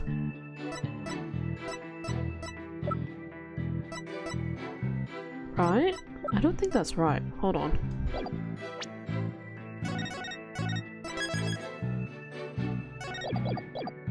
I think it's the bullet, I want to say. Objection! Yes, okay. Director Cosmos, I believe you are telling this great court a glorious lie. A great man like me tell a lie? Have you ever heard of such a thing in all of history? My accusation is based on the positions of the people who were in the lounge. According to your testimony, you and Detective Arm were near the control room door, and the mystery figure was standing in the middle of the boarding lounge. If, as you say, the figure fired a gun at you from this position, then the bullet would have traveled in this direction. However, we found the .10 caliber bullet here. Oh! Oh me, oh my. This trajectory and where the bullet was actually found contradict each other. Director Cosmos, where were you really when you were being shot at? I wonder if he was in the vent, or the trash chute. Ladies and gentlemen, I present to you the human merry-go-round. Objection! He be spinning. Don't tell me you've forgotten already. Didn't the witness himself just tell you the bullet hit his medal? Of this, there is no mistake. Objection! But in that case, the bullet should have been found near the east side of the room. Are you trying to say that you can explain this inconsistency? Of course. I didn't think so. What? Oh great, Director Cosmos. Yes? Is there something you'd like me to expound upon? You were in fact not in the control room to the east, were you? You were looking into the lounge from the door to the south, is that not right? Yeah. What are you getting at? Use your own brain. Your head must have some use of other than housing that bird's nest. Ooh. Shots fired. Bird's nest? Why does everyone pick on my hair? Director Cosmos and the detective witnessed the scene from the southern door. The killer fired at them there, and that is why the bullet was found in the south. That makes some sense, actually. Also, the witness being at the southern door is rather favorable for the prosecution. Huh? I've got a bad feeling about this. How about it, Director? If you don't tell the truth this time... Oh, he's free. Yikes! His handcuffs! You have become but rust upon my sword. I relish the chance to cut down a great man. Alright, I'll tell the truth. Just put your sword away. You are correct. I, the great Yuri Cosmos, was looking into the room from the southern door. What? That's the complete opposite of all the testimony he's given so far. Which was an absolute waste of everyone's time. And now you have lost your possibility that a third person was in the room. I have? How? Sorry.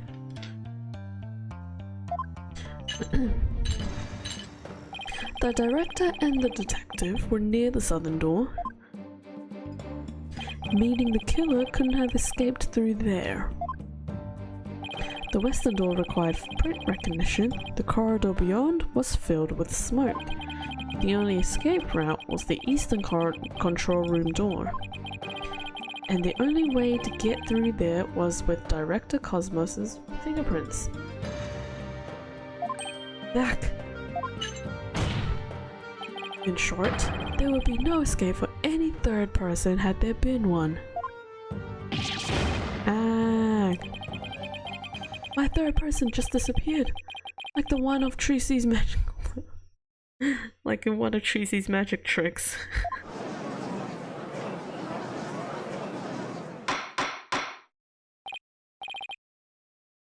Order in the court. Director Cosmos, why did you tell such an outrageous lie? You were covering for the defendant, isn't that right? Yes, it was all for the love of my men. If I said I was in the eastern control room, it would mean the culprit could have escaped through the southern door. It would have meant that there could have been a third person. All I wanted to do was protect Starbuck. I said I was in the control room to invert an escape route for a third person. What a convoluted lie. Was he really covering for the defendant? It looks like we've come to a conclusion that the defense's argument, the possibility of a third person, has crumbled. What are the chances of Apollo just walking through the courtroom doors in like a few minutes? No! It's over. Yikes. The judge is about to hand down his verdict. Think, Phoenix, think. This is the perfect time to try and turn my thinking around. If a third person had no way of escaping the scene, he vented. Then what if one of the people at the scene was this third person? Wait, what if the whole premise is all wrong? Director Cosmos said that he and Detective Arm rushed to the scene together. But what if that premise isn't true? What if one of them reached the scene before the other one? And if that person entered the lounge, then they would be the third person. Are you saying Candace was the third person? That is weird.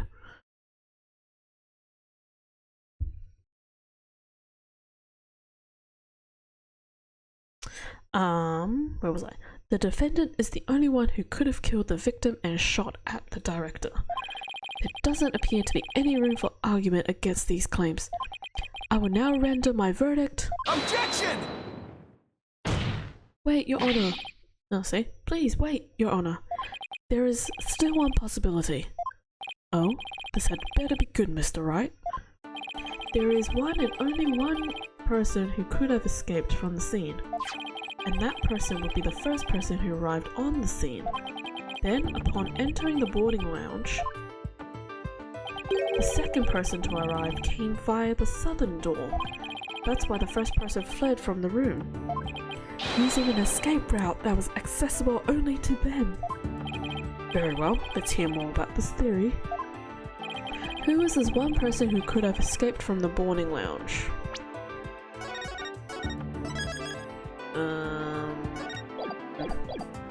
My only thought is Candace. Take that! It's not Candace. No. Okay, never mind.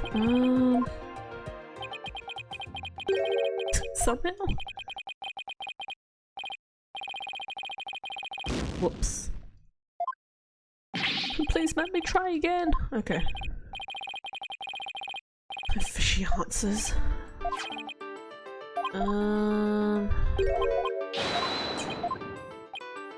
Hold on. Who is this one person who could have escaped from the boarding lounge?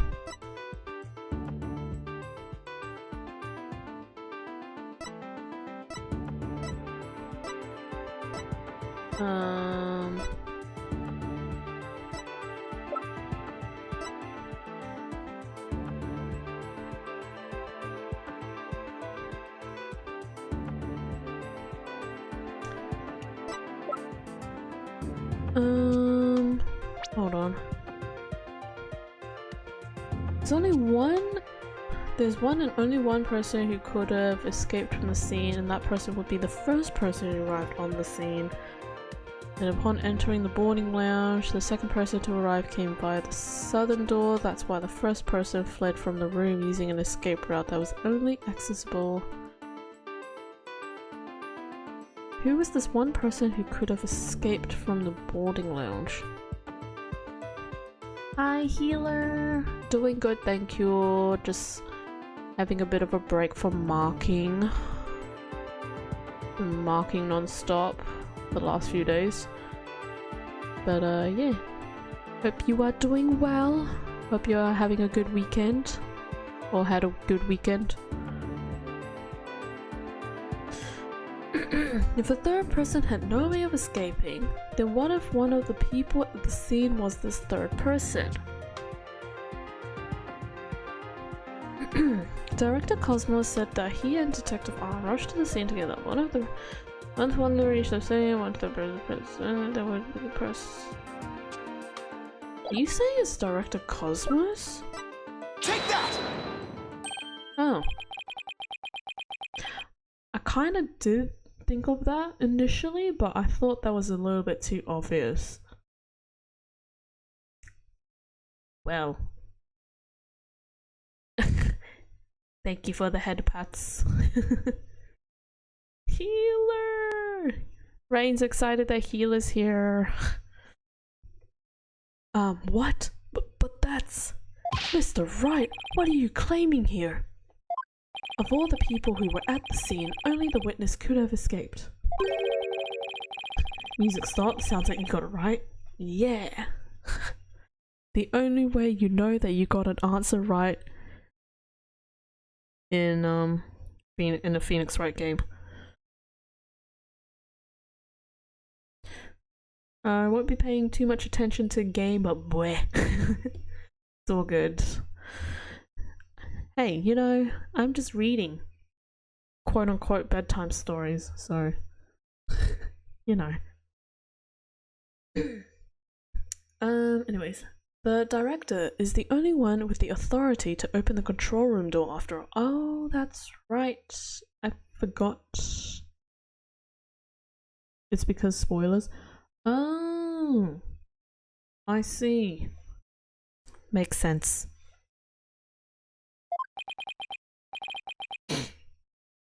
You haven't played this before, Healer? You seem so invested in the memes. But that means exactly the true identity of the third person is our current witness, Director Yuri Cosmos. Whee! What? Again, I apologize for the choppiness. I don't know what's happening with OBS, and my Wi-Fi is playing up right now.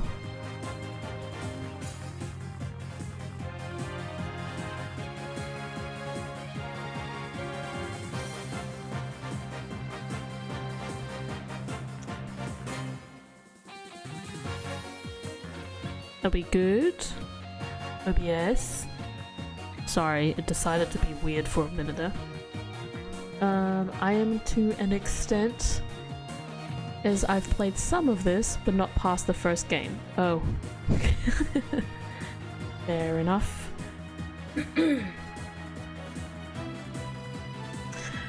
Order in the court, I say. Mr. Wright, you will explain yourself in more detail. I assert that Director Cosmos arrived at the scene before Detective Arm, and entered the boarding lounge alone. Detective Arm arrived after that and saw a suspicious figure who was actually Director Cosmos standing in the lounge. It's you! And that's why she fired those 2 warning shots. I've been hit! I've been hit on the starboard side. Captain Wright, it's a direct hit on the enemy ship, sir. A magnificent shot. Okay, are we playing battleships now?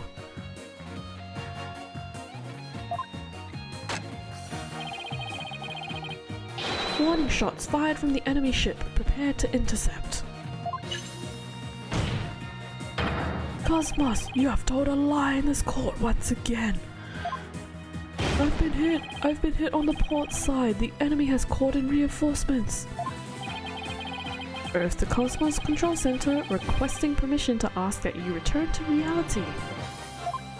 But my ship will not go down to anything less than the ultimate weapon of evidence. Objection! But I do have evidence. In fact, you could say that your battleship bears its scar. Yeah. If Director Cosmos is the third person Aura Blackwell saw, this third person fired at Detective Arm and Director Cosmos with their gun, and in return the detective fired her boarding shots. Isn't that how it really went down, Director Cosmos? Hahaha, looks like you've deduced my miraculous tale of survival. Yes, you're absolutely correct. The mystery... I keep wanting to say mysterious, but it's mystery. Blech. The mystery person fired upon us. Director Cosmos must have been the one who fired the 10.10 caliber gun. When Detective Arm discovered him in the lounge, it only makes sense that he would have turned and shot at her. Therefore, the evidence on the director's body is of a different kind of relevance than before. What? Once we compare it against another piece of evidence, the mark that you receive from the third party will be all proof that we need to prove that you were the one there in the lounge. And brace for further impact. Comparison against this piece of evidence will prove that you were the one in the lounge. The bullet?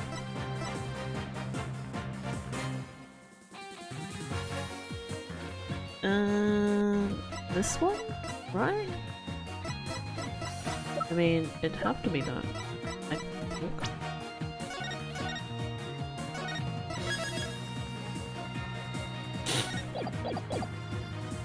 Take that! Yeah. Because of the metal. The .38 caliber bullet found on the floor at the scene didn't hit the oxygen tank. It hit Director Cosmos's metal. If we have that ricochet mark on the metal analyzed, I'm sure the caliber will match up. And if that mark proves to be a form of the .38 caliber bullet, it It will prove that you are the third person we've been looking for. Yeah, the bridge is destroyed, losing altitude, all hands abandon ship. If that's true, then what about the bullet that hit the oxygen tank? It was the .10 caliber bullet. In other words, it was the bullet fired by Yuri Cosmos. Isn't that right, Director? No! I've got it all wrong! What? The engines have started again? It's a miracle! I'm not going down yet! What is going on? Witness, stop this at once and confess the truth! If you don't want the history books to say that a great man was a great liar, then accept your fate and tell the truth. Are you giving me orders? Me, the great director of the Cosmos Space Center? Yeah! But the cosmos revolves around me! Oh, look at him spin! Spin! Ah! Someone get me off this thing!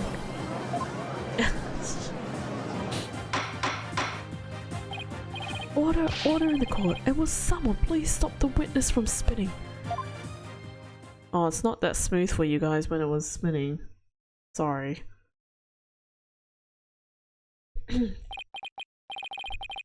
Segway. Yeah, the Segway. Keely, you missed it, but the judge, what do you call it? It was something like something along the lines of like new age pogo stick or something like that.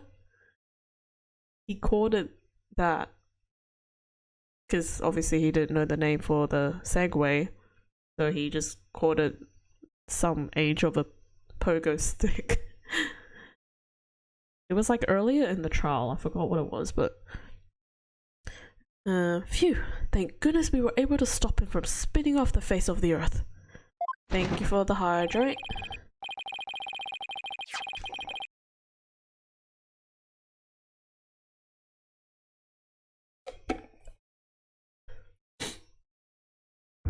While he was twirling, I took the liberty of running an analysis on the mark of the metal while he was spinning. Dang, you must have really good timing. It was made by a .38 caliber bullet, matching it with the size of Detector Arm's firearm. Yeah! Are you ready to confess the truth, witness? No, you've got it all wrong. This is just a misunderstanding.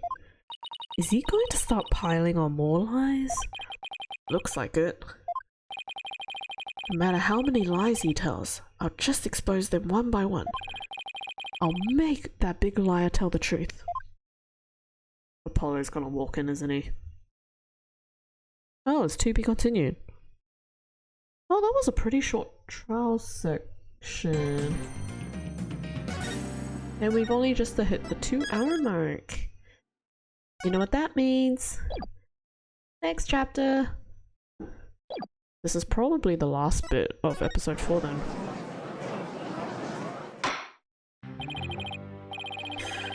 Director Cosmos, a new possibility has been presented by the defense. They are claiming that you were this third person. Forgive me. I'm so sorry. So the great pioneer of space development is revealed to be just another fabulous cur? Fabulous cur? What is that? What?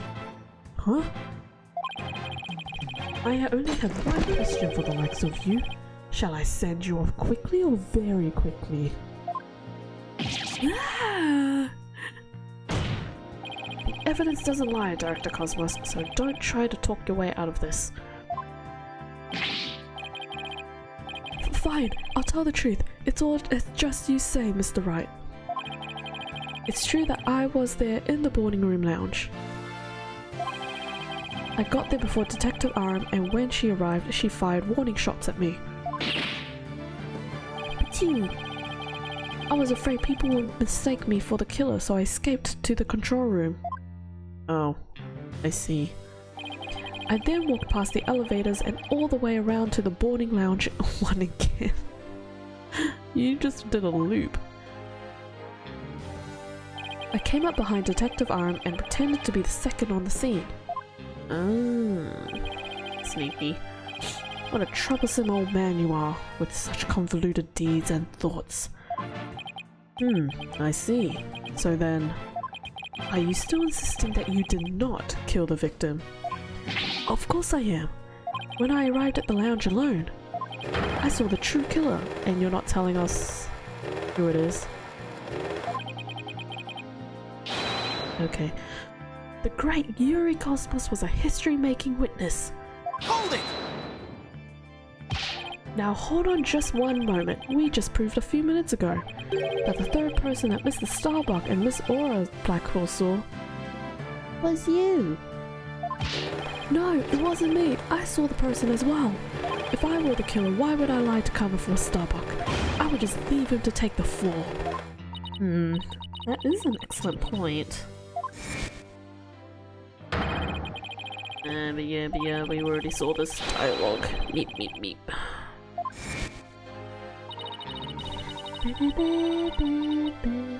Oops, I mashed A too quickly. Well, it makes sense. It makes some sense if you told those lies to cover for Mrs. Starbuck.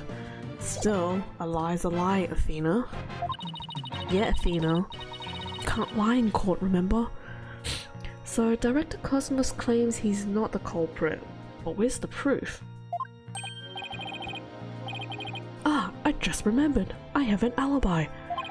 Miss Blackwell said that she saw the killer at 10 AM, correct? Yes. And? Well, I was on the 4th floor helping with the evacuation effort. Ask any member of the staff you'd like. They'll corroborate me. The director is not fibbing to the court. For once. Good. I confirm that he is an alibi for the time specified. So, you're claiming that Miss Blackwell saw the killer commit the crime first at 10 AM. And that you arrived at the lounge after that. Yes, I believe the person I saw is the same person that Miss Blackwell saw.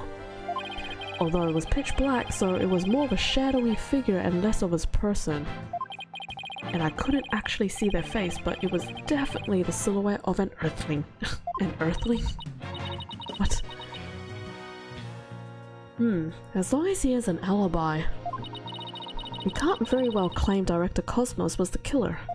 No, we can't. Then again, maybe we don't need to yet. I wonder if he was really covering for Mr. Starbuck. Your Honor, the defense moves to have the director testify about the person he saw. Very well. Director Cosmos, your testimony, please. Here we go again. So, the fact that we're not getting anyone else up. What I really witnessed. I apologize for the very choppy frames you guys are getting. I will try and get this fixed before Friday's stream. I really don't know why it's been acting up like this. So not good. Anyways. As I tried to enter the lounge, the true killer inside fired a gun at me. I hid to avoid getting shot. But when I tried to get another look, they had vanished into thin air. Poof. I was near the elevator side door and, well, the launchpad 1 door. And the control room door should have been shut tight to the killer. Time to press everything he says soon. Yeah, pretty much. Press. So you were shot at by the killer as well, and they disappeared? Yes, though luckily no harm came to my glorious body.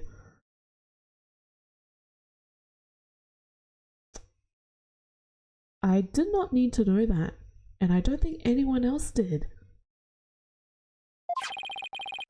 Unfortunately, the bullet hit Terran's oxygen tank. I know because I heard a bang. That must have been the sound of the tank being ruptured. Wait, but I thought the bullet hit his middle. That was Detective Arm's bullet, remember? Right, what a mess this is turning into. So let's see. Yeah, no, I'm still trying to figure out the order of the events, Athena. You are not alone. Okay, let's see. Director Cosmos is claiming that when he found Mr. Terran and his killer,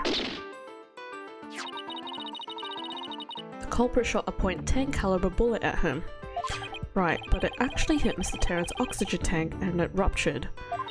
And then the killer disappeared and the director went into the boarding lounge. When Detective Arm caught up and fired those warning shots at him. Judging by his medal, it looks like one of them almost took him out too. Good summary, but that doesn't explain where our mystery killer went. He vented! I don't know. Director Cosmos, I was wondering if you could elaborate on when the figure disappeared. I'm ashamed to admit it, I tried to hide myself when I shot at, was shot at. When I peeped back into the lounge, the real killer was gone. Dun dun dun. I rushed into the lounge straight away to investigate. But what I found was Terran with a knife in his chest and Starbuck out cold on the floor. So we have a culprit who vanished from a scene that had no escape route. Vanished without a trace. It's truly like one of those great mysteries of the cosmos. Silence! Gosh. A riddle of the ages indeed, but I'd rather know how a fibbing leech such as you can be lauded as great.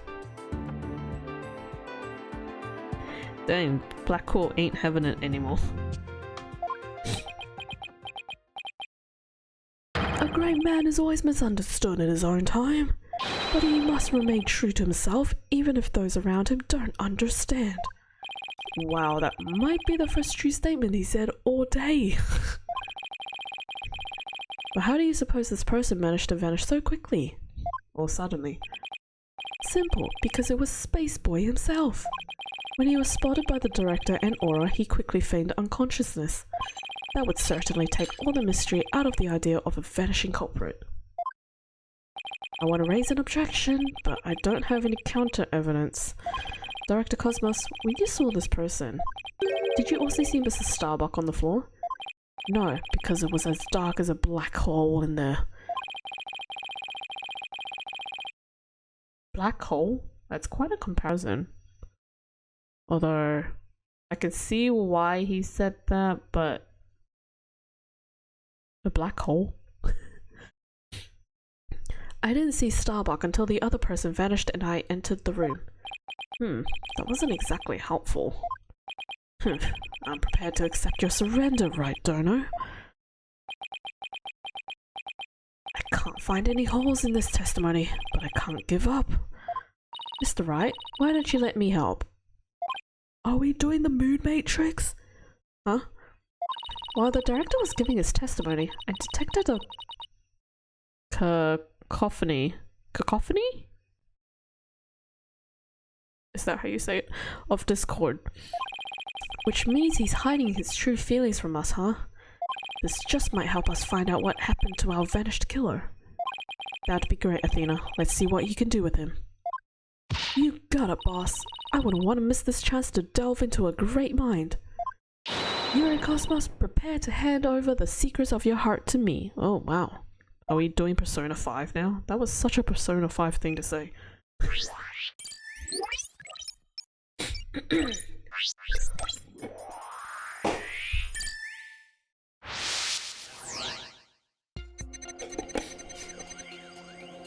I like how they added his segue. It's funny.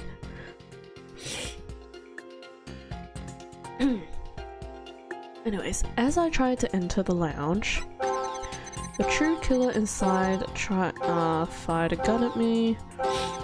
I hid to avoid getting shot, but when I tried to get another look, they had vanished into thin air. I was near the elevator slide door, and well, the launchpad 1 door, and the control room should have been tight. Why are you sad here?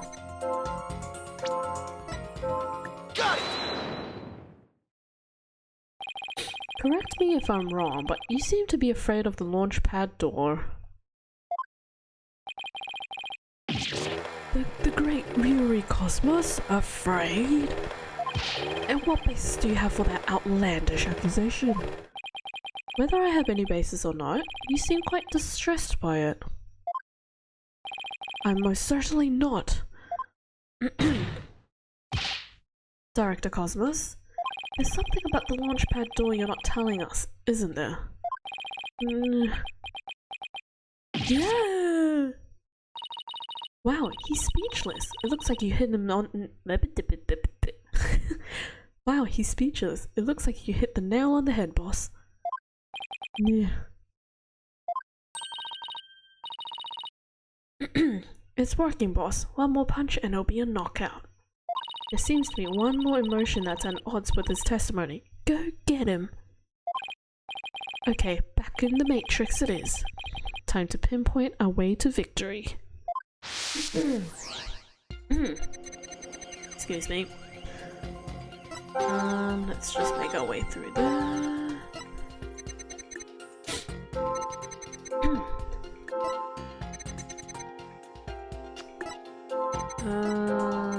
Oops. I pushed A too many times. Talk about mixed feelings. He must be trying to account for a number of contradictions. Mr. Wright, maybe this time we shouldn't look for contradictory emotions. We should also look for emotions that should be there, but aren't. I guess it shouldn't be a surprise that his mind is a convoluted place too. He must have felt very shaken and distressed at the time. Let's focus on the fluctuations in his emotions and see what we can uncover. Okay. It to get fought when I first. Why aren't she surprised here? Got it! You must have thought it was very strange that the killer vanished into thin air. I did. That kind of thing just doesn't happen usually. And yet, at the time, you barely registered any shock at the occurrence. What? Why are you... Yeah. I can only think of one reason as to why you weren't surprised by the killer's vanishing act. You must have had a good idea of where they went. Isn't that right? What? No. Oh, of course not. That's preposterous. Oops, I mashed A. Only I can enter the control room, and the area beyond the launchpad door was filled with smoke, making it impossible. And as for the southern door, I was standing right there. So there was nowhere for the killer to run. Maybe, or maybe not. You went into the room to check on Mr. Starbuck and Mr. Terran, yes? What if the culprit took that opportunity to silently slip out through the southern door? I highly doubt it. As you recall, right after I entered the lounge, Detective Arm came rushing towards it herself via the southern hallway door. Anyone trying to escape through there would have been caught by her. And yet the director wasn't surprised the killer vanished. So you're absolutely sure there was no escape route for the culprit to use? Nyeh. I'll just input those 2 pieces of data and yes, just what I wanted to see. Only 30%? Goodness. Presto changer, less discord. It looks like we're on the right track. Thanks, Athena. Now to make sense of what we've learned. Director Cosmos wasn't surprised that the culprit suddenly vanished from the lounge, which points to the possibility that he knew where the killer had escaped to. Furthermore, talking about the door to the launch pad made him uneasy. In other words, he's probably hiding something about the launch pad 1 door. Don't tell me the killer went into there. When we put these 2 pieces together, only one solution to this puzzle comes to mind. Director Cosmos, did the real killer escape through here? Right here. Take that! The culprit went through the launchpad 1 door to escape, didn't they? Yes. I mean, no. Disaster to starboard. We're going to crash into an asteroid. A master tactician, you are not. You're not Yoda.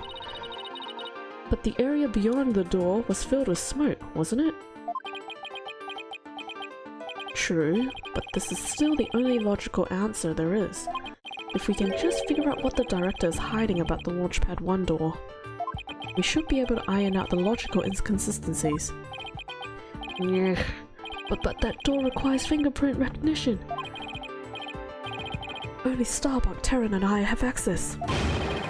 I don't see how the killer could have opened that security lock. Do you? That's an easy one. The killer was right there in the boarding lounge, meaning there's a way he could have easily gotten past that security lock. Come to think of it, we did examine the prints on the fingerprint recognition device. I propose that the killer used this person's fingerprints to get past the security lock.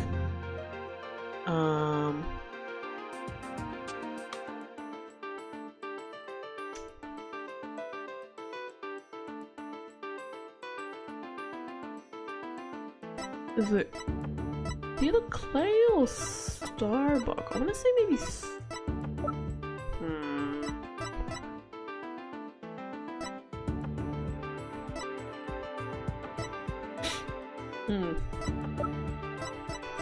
Either Clay or Starbuck.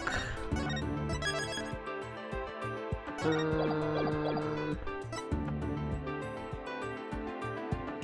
forgot whose handprint was on that thing.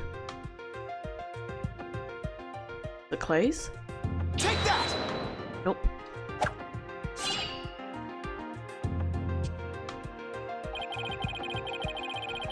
Okay, I guess it's what's his face's? The Starbucks?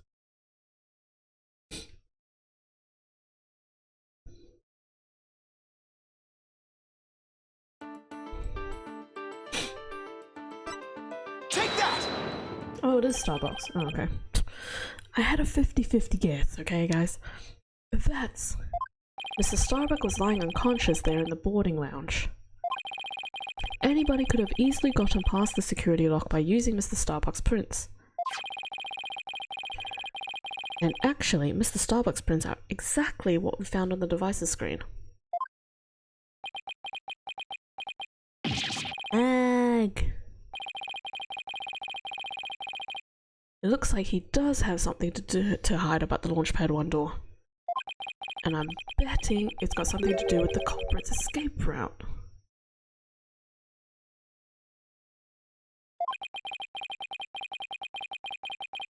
But I don't have enough information to see the whole picture yet.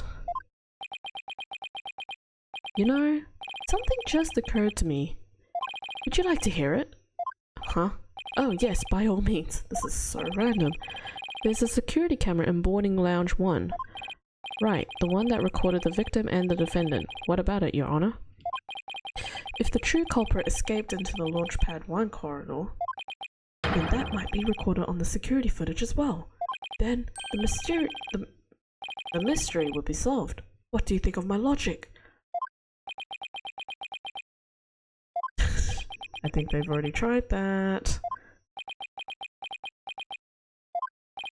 I hope you didn't strain your faculties too much for that, your boldness. I beg your pardon? Look, if we play the security footage beyond this point... Chonk. Oh my, the footage cuts off. The camera was running on backup power, but apparently the power cables were damaged. Most likely by the after effects of the explosion. There is no footage after this, be it of criminals or space aliens. And I thought it was such a good idea too. Just because your grandchild is watching from the gallery, it doesn't mean you should try to show off too much. Grandpa boldness. Blackwell is so rude today. What is going on with him? Prosecutor Blackwell, how did you know about my grandchild? I think his grandchild just learned a little about the harshness of the adult world. Setting aside the issue of grandchildren, I'd like to have the witness continue. Director Cosmos, could you tell us more about when you entered the lounge? Yeah, if I must. Okay, so new piece of info. Hid to get shot. After the killer vanished, I went into the lounge. That's been... oh, surprised here, eh? The detective shot me. So you see, the killer could have only escaped to the launch pad, right? Why are you so shocked here? Got it! Director Cosmos, why were you so surprised when Detective R found you, and again where she fired? Isn't that a bit unnatural? Sadly, even great men such as myself have ordinary human feelings. Our bodies are bound by the forces of gravity and emotions. Even a great man such as myself experiences surprise on occasion. I don't know why my brain did not compute that properly. Yes, I'm sure you do. But my real point is not the fact that you were surprised, but rather what you were surprised by. Pardon me? First, you were surprised when Detective R found you in the lounge. And just after that, you were of course again surprised when she shot at you. But considering what you were surprised about, a strange phenomenon occurs here.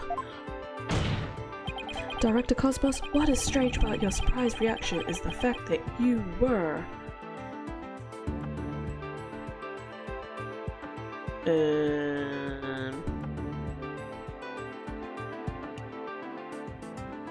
more surprised? I wasn't really paying attention to the surprise thing.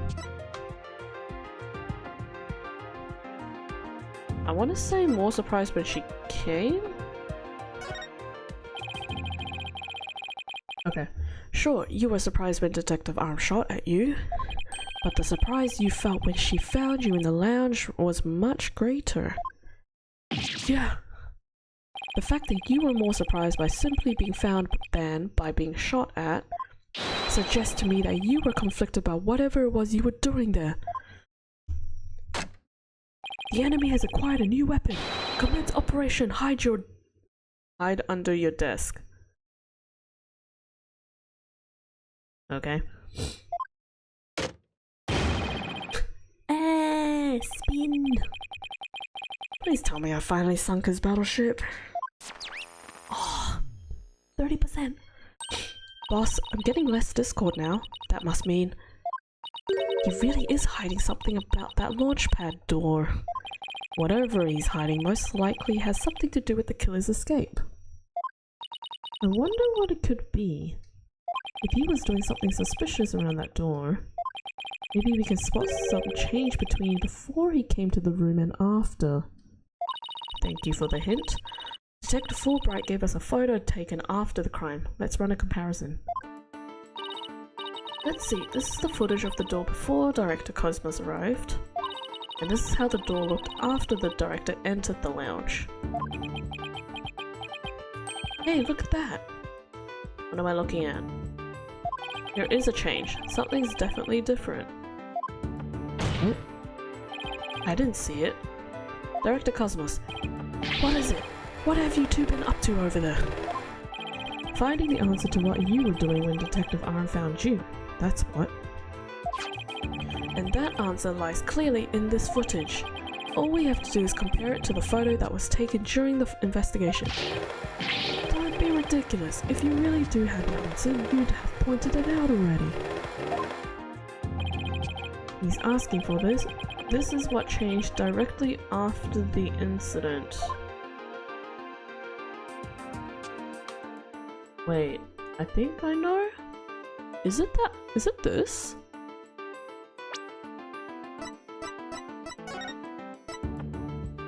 It is that. Take that! The answer is this knob. Yeah, that's. Your Honor, please take a look at this footage. Let's see. Take a look at this knob. Next to the launch pad door. I don't know why I sung that. That was weird. As you can see, it's horizontal. Yes, it is, isn't it? However, when we investigated the scene of the crime yesterday, the knob was vertical. And what does that mean?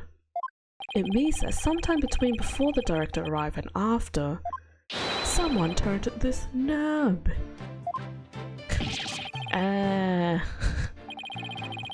After the scene was discovered, you were the only one who could have turned the knob.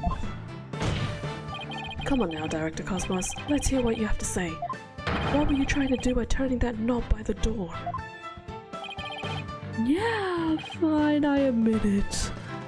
You're right, I did turn that knob. That knob is a safety lock meant to keep the launch pad in a place. I was afraid there would be more explosions, so I wanted to move the launch pad away. You wanted to do what? Hey, didn't Ponko tell us something about how they prepare for launch? She said that once the launch pad's fully assembled, it moved to the launch site.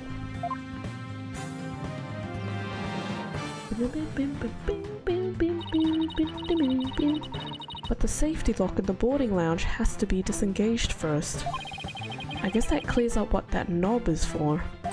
Oh, so if the killer escaped into the launch pad 1 corridor, maybe they were transported along with the launch pad to the launch site?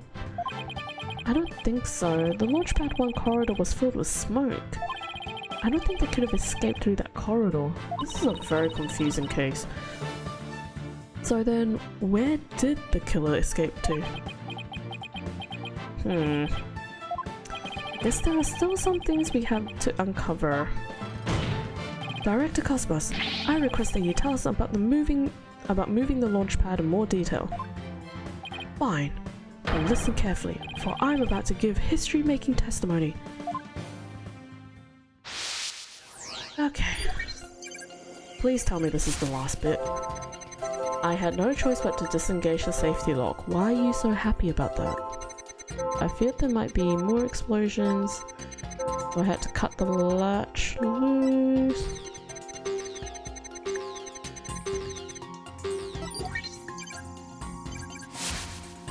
But that area was a sea of smoke. You're not surprised by that? Why is that? Confounded, where on earth could they have gone? Why weren't you surprised by that? Got it! Oh, never mind. Nothing happened there. Yeah, found the accidental immersion. It must be that first statement then, when he was happy.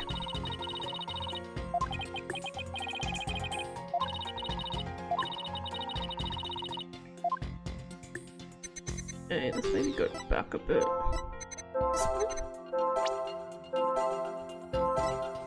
Yeah, okay. I had no choice but to disengage the safety lock. You make it sound like you were reluctant to do so.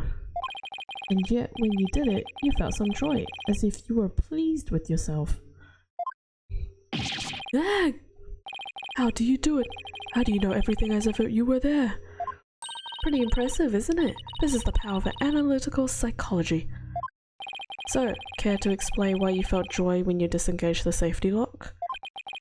When I think back on the facts we've discovered up to this point, I have to believe that you were trying to fulfill some hidden agenda. Oh, can you stop spinning? You're making me dizzy. How do you know about that too?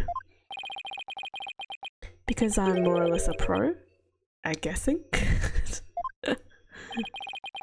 But you have no proof that I had a hidden agenda.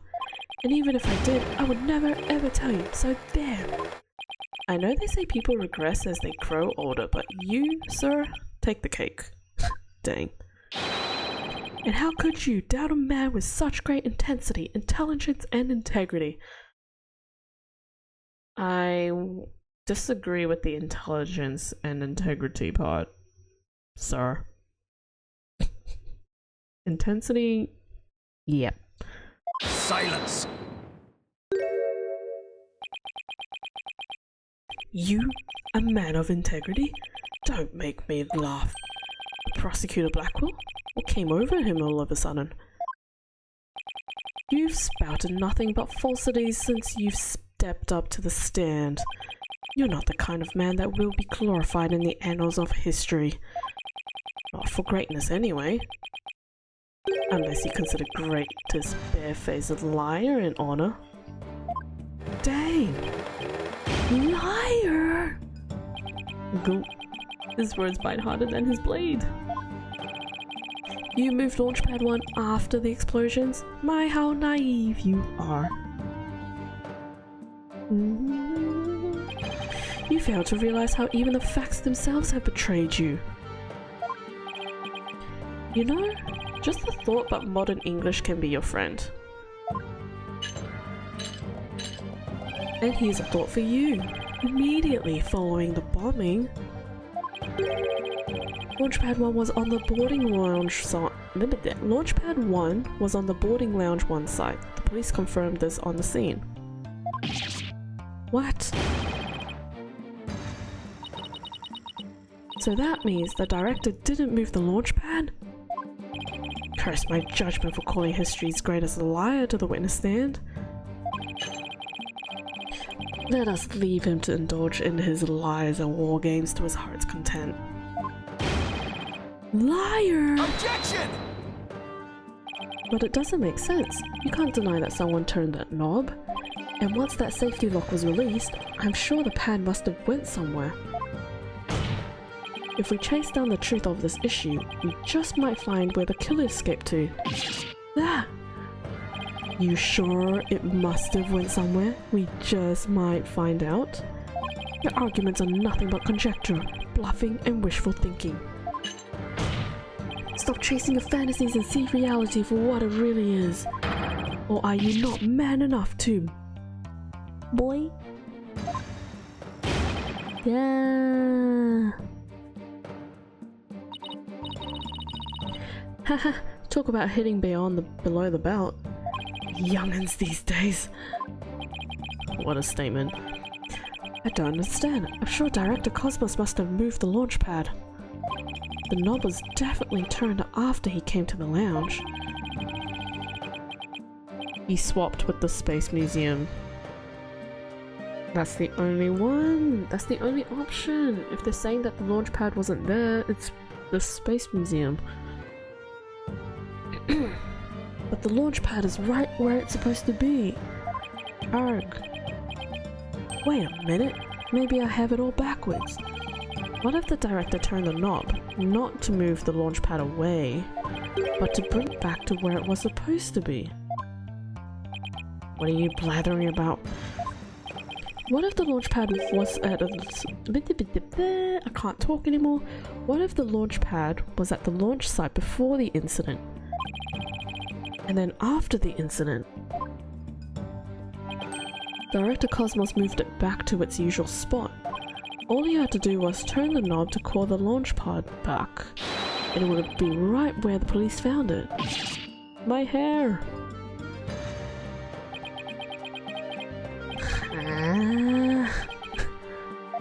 You made him sound like Mr. Starbuck. Was what I really said that off base? It pains me to have to explain how wrong your own logic is to you. However, our great liar turned the knob only after he discovered the crime scene. Indeed, the pad existed beyond the lounge when our Astro Wonders made their escape. And a fact that has been recorded for posterity on filmless film. Oh, right. So, to reiterate, stop chasing your fantasies and see reality for what it really is, boy. There's too many eyes. Oh, goodness me. Get a grip, Mr. Wright, and focus. We know the launch pad must have been moved, but our deductions and the actual facts of the case are in direct contradiction to each other. Well, maybe the two astronauts never actually boarded the rocket. Are you telling me that they went to the Space Museum and they hopped into the fake rocket? What?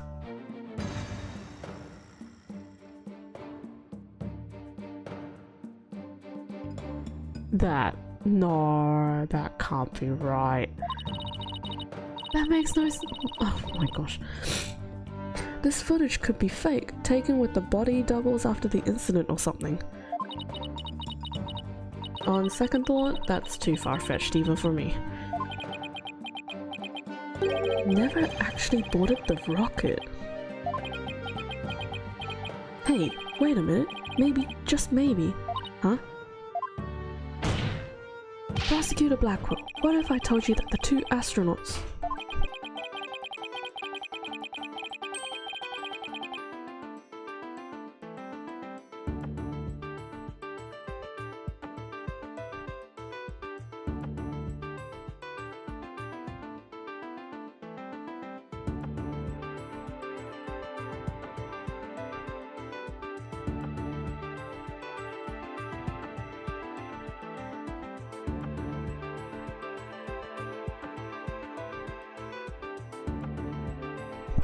Sorry, just had someone enter my room and did not close the door.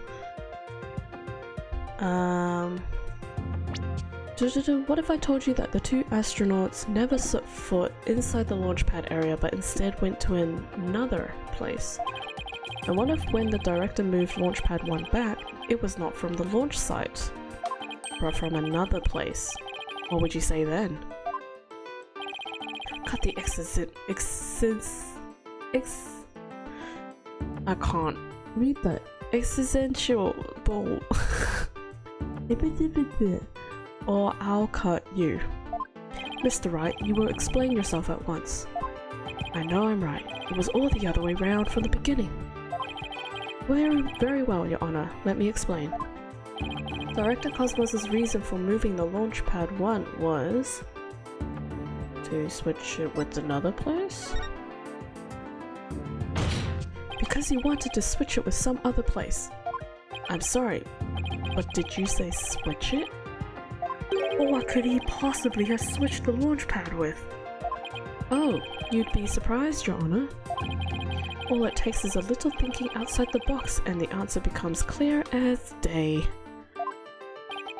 This is what was switched with the launch pad. Are you kidding me? It's actually the Space Museum. Take that! Oh my goodness me.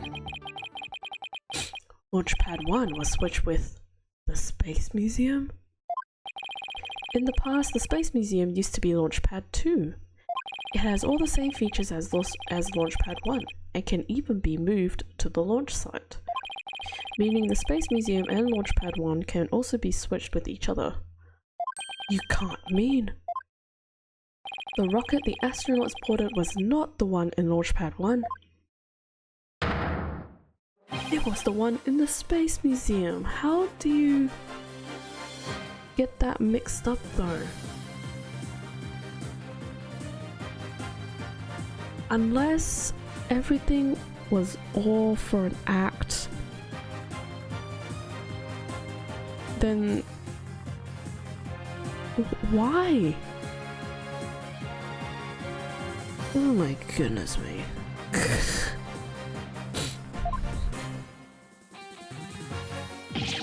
What? Border? Did you just say border dash? And yet the only explanation that accounts for every riddle and inconsistency. This is how the Space Center was just before the incident. I see, Launchpad 1 and the Space Museum have already switched places. That's right, and with the two switched like this, the astronauts entered the Space Museum from boarding lounge 1. This allowed the true killer to enter Launchpad 1 from the boarding lounge 2 and set the bomb on the rocket. Come to think of it, the door to the Space Museum from boarding lounge 2 Welcome, welcome. The Space Museum is open to the public every day of the year from 9 AM to 7 PM. Exactly, anyone could pass through the door to the Space Museum. There is no fingerprint recognition on that door. In other words, with the two launch pads switched like that, someone other than Mr. Starbuck could have easily planted that bomb. Yeah. After setting the bomb on the rocket, the culprit snuck into boarding lounge 1 and waited there, concealed, in order to kill Mr. Terran when the two astronauts emerged from the Space Museum. Wait.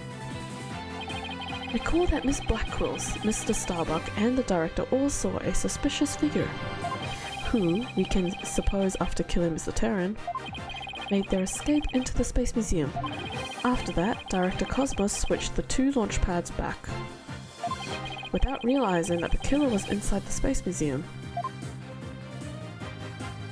So, is he still in there? No, okay. The killer then left the Space Museum and made a clean getaway. And right, Dono, I see you know how to handle a sword and handle it well. Perhaps I should call you Swordmaster Bluff? I'm a seasoned warrior who has cut down many a prosecutor. Silence! Is that something? Okay. But unless you can prove your theory, it's no better than a rusty sword. That's right, you have no proof I switched the launch pads. Somebody needs a better anger management counselor. If the launch pads really were switched, there might be a record of it somewhere. At this point, Launchpad 1 and the Space Museum were switched with each other. The floor. You can see the number 2. So the corridor beyond the door should be the one that belongs to the Space Museum. Let's see. This is an image of the Launchpad 1 corridor. Do you see anything different when we compare it to the security footage? Huh? That number on the floor! It's a number 1. Well, what do you know? It looks like we have proof after all, Prosecutor Blackwell. And if this is just another bluff? Oh, don't worry, it's all right here. Right in this footage. Proof that beyond this door is the corridor to the Space Museum. Very well then, answer this for me if you would. What in this footage proves that the corridor belongs to the Space Museum? The number 2. Take that! There's a 1 on the floor of the Launchpad 1 corridor. But take a look at the floor of the corridor in the security footage. Do you see the number on the floor behind the astronauts? Doesn't look like a 1, does it? That's because what you see is actually part of a 2. Reading numbers with Phoenix Wright, everybody. What? Why is it a 2 and not a 1? That's because the corridor you see is the one to the Space Museum. Yeah. Yay. And so that means the corridor in this footage was not filled with smoke. That's right, because the explosion didn't occur in the Space Museum. The explosion occurred in Launchpad 1, on the opposite side. On the side opposite the Space Museum, sorry. And now that we know the 2 astronauts escaped from the Space Museum, the mystery from the previous trial of how they got down the ladder is cleared up. Mr. Terran, carrying Mr. Starbuck, simply took the elevator from the upper level down to the middle level. Just incredible, the 2 launch pads were actually switched.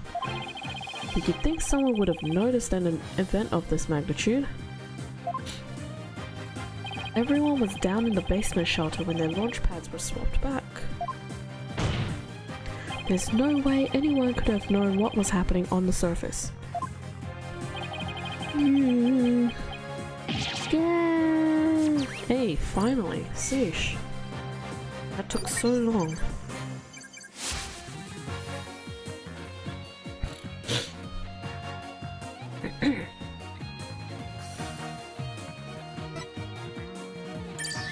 Bye-bye.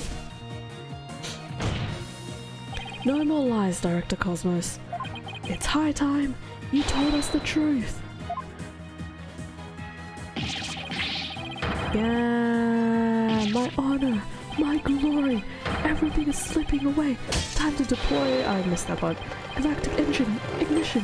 What? It's gone haywire. Yeah! It won't stop. Yeah! My stars, my glory. Yeah! Oh my gosh. Oh. Okay. Bailiff, on your seat, and after that witness. You fully just ran through the door.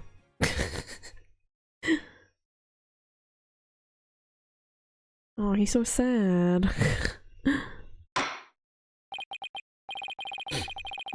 I see we managed to retrieve you before you came to any bodily harm. Director Cosmos, do you admit you switched the launch pads? I admit it's true. I switched Launchpad 1 for the Space Museum. It is good to hear words I can believe for a change. Before you do, Your Honor, 2 things. First, we don't know if Mr. Terran had prior knowledge of the switch. As for Mr. Starbuck, he was unaware of his surroundings thanks to his medication. Either way, Mr. Terran would have realized the instant he stepped into the Space Museum. That is true. It had been switched with Launchpad 1. So my first question is, if the Space Museum was perfectly fine, why did Mr. Terran feel the need to put on such a dramatic display? As for my second question, I'd like Director Cosmos to tell us why he switched the 2 launch pads to begin with. Please, I can't. I exercise my right to remain silent. But I will say, my hands were tied. I was only doing what I could to keep my men from getting caught in that blast. The director is terrified. He must have one heck of a reason for not wanting to explain why. Probably not a good time to try and pry it out of him, huh? Excuse me, but would you mind if I picked up my stars? Without my badge of rank, I'm nothing. I don't see why not. Bailiff, help the director retrieve his stars. What? The stars that were flying around? Oh, never mind. Figured it out. It appears the possibility of a culprit other than the defendant has presented itself. Mrs. Starbuck, is there anything you wish to say? Oh, easy man. I don't get it. Don't get it? What don't you get? Director, why did you do all that? From the very beginning, you never meant for the launch to go ahead, did you? You tricked us! Mr. Starbuck. Starbuck, my boy, I'm sorry. I can't tell you the reason why, but I had to do it to protect the Space Center. Director! Will I ever get the chance to go into space again? Uh-oh. Someone's being threatened. Yes, of course. I won't rest until it happens. I will get you into space again, my boy. Then the dream is still alive. Silence! No. Now what?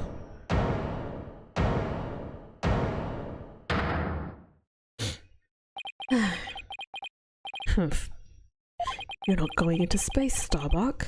But prison, I won't have it any other way. Why are you so hung up on him? Yes, I accept that the launch pads really were switched.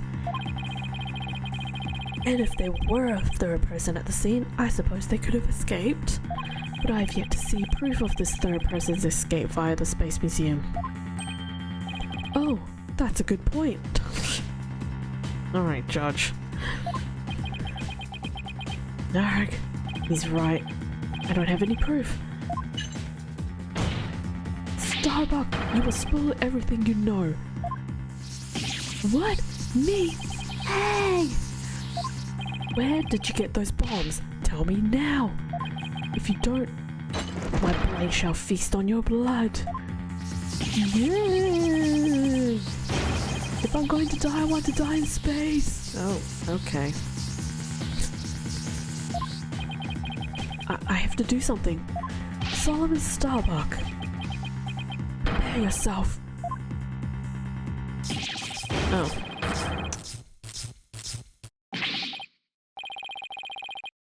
Not gonna lie, I kinda saw that coming. Ha ha ha ha, now, you know violence isn't the answer, Prosecutor Blackwell. Yeah, that annoyingly cheerful laugh. It can be none other than, excuse me.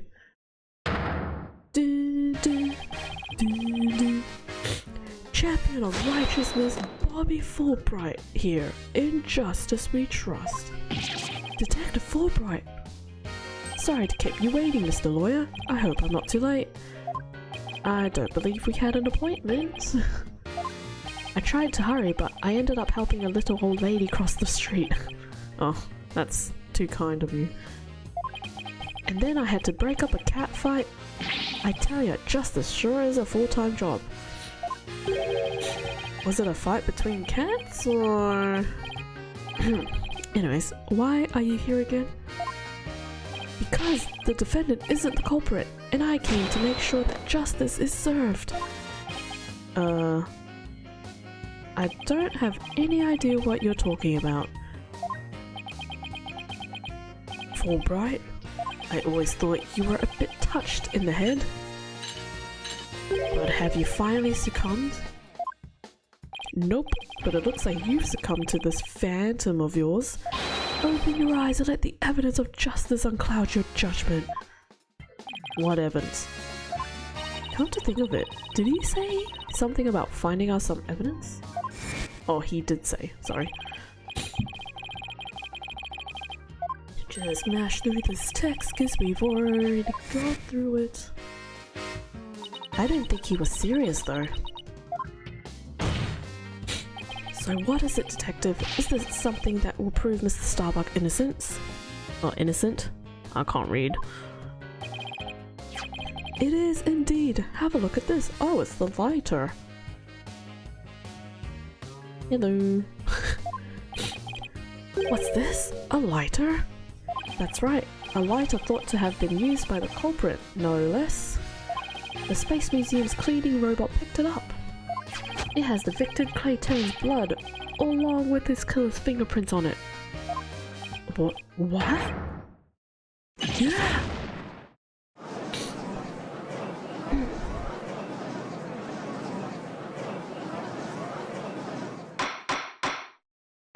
Order, order. Detective Fulbright, can I assume that the fingerprints don't belong to the defendant? You bet. Mr. Starbuck is totally innocent. This is it. This is just what I needed. Yay! Your Honor, this is decisive evidence that supports the defense's earlier claim. Explain yourself, Mr. Wright. Oh my gosh, how's this still going? With pleasure, Your Honor. Recall where this lighter was found.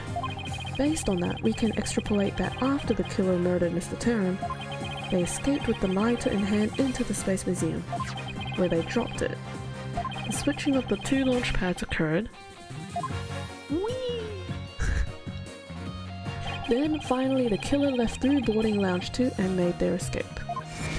Meanwhile, Mr. Starbuck was found in boarding lounge 1 after the murder, a fact that Director Cosmos has testified to. Therefore, Mr. Starbuck couldn't have possibly been the one to drop the lighter there. Silence!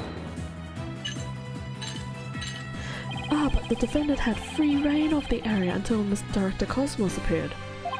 Could he have not dropped the lighter in the Space Museum during that span of time? Objection!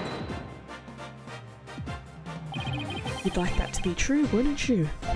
But Director Cosmos testified that right after he saw the mysterious figure with the lighter, he went into the lounge and found the unconscious Mr. Starbuck. In other words, Mr. Starbuck wouldn't have had the time to double back to the museum. No, Prosecutor Blackwell, this lighter could only have been dropped by the real killer. Yeah. Most importantly, Mr. Starbuck's fingerprints were nowhere to be found on this lighter. I think you understand what this means, don't you? This piece of evidence unequivocally, I think, proves that Mr. Starbuck wasn't the culprit. Yeah. This does indeed appear to be decisive evidence that proves the defense's claims. As for the remote switch that was found in Mr. Starbuck's pocket, we can assume it was planted by the killer on the unconscious Mr. Starbuck. No, there must be some mistake. Frankly, Prosecutor Blackwell, I've been worried about you. You've been chasing this phantom for 7 whole years. I understand your urgency because tomorrow... Silence! What's tomorrow? Fulbright, you promised never to speak of that. Huh? Tomorrow? What about tomorrow? Yeah, what's tomorrow? Tomorrow's my sleep-in. I don't know about the game tomorrow though. Given the body of evidence, I think it's safe to say the defendant is innocent, in light of the fact that it was impossible for him to have committed the crime. A few unanswered questions remain, so I look forward to seeing what you two uncovered. But for now, this court finds the defendant, Solomon Starbuck, not guilty! Woo! Sorry for the choppiness.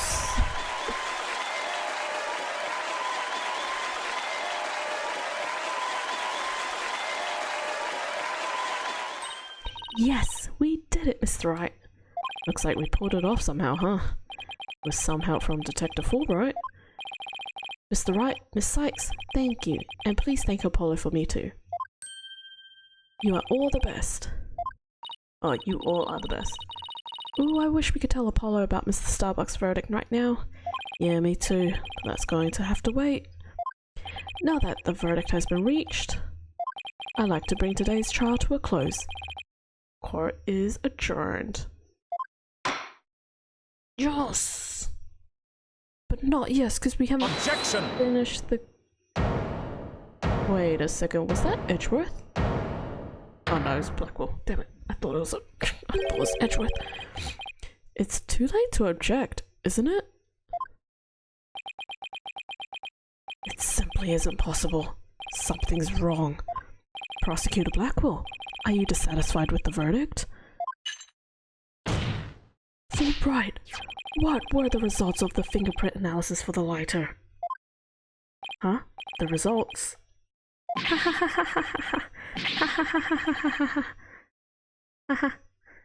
Well, I was in a hurry, you see, and then there was that cat fight, and well, he didn't scan it, did he? I kinda got carried away when I heard the prints weren't Mr. Starbuck's, so... You have yet to read it? Prosecutor Blackwell, can you read out who the prints belong to?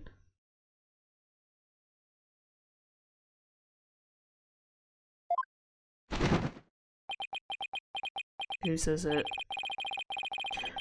Upon thorough analysis, the fingerprints... Oh!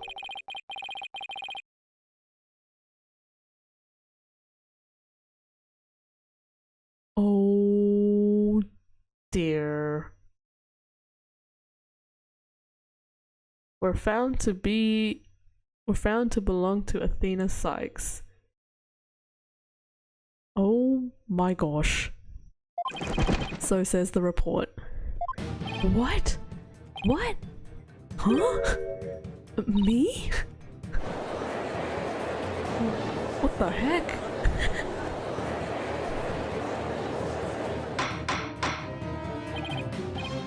Order! Order, I say! Miss Sykes, tell me you have an explanation for this.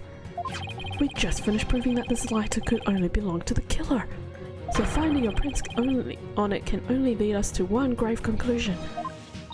I don't know how they got there, but I know I'm not the culprit. Oh my goodness. This can't be happening. We built our argument piece by piece, and I don't think any of our reasoning was faulty. So how could it have led to this? How could this happen to me? Yeah, what have I done? Please forgive me, I'm so sorry. Order, order! Detective Fulbright, stop your crying. What in the world is happening here? It's like the world's gone mad. Order, order! I will have order! He's not having order.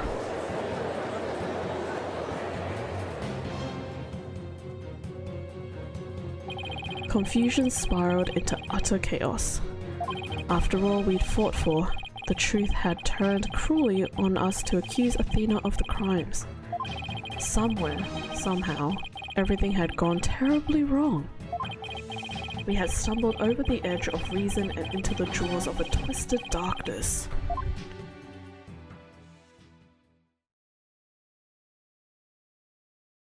Oh, that's it.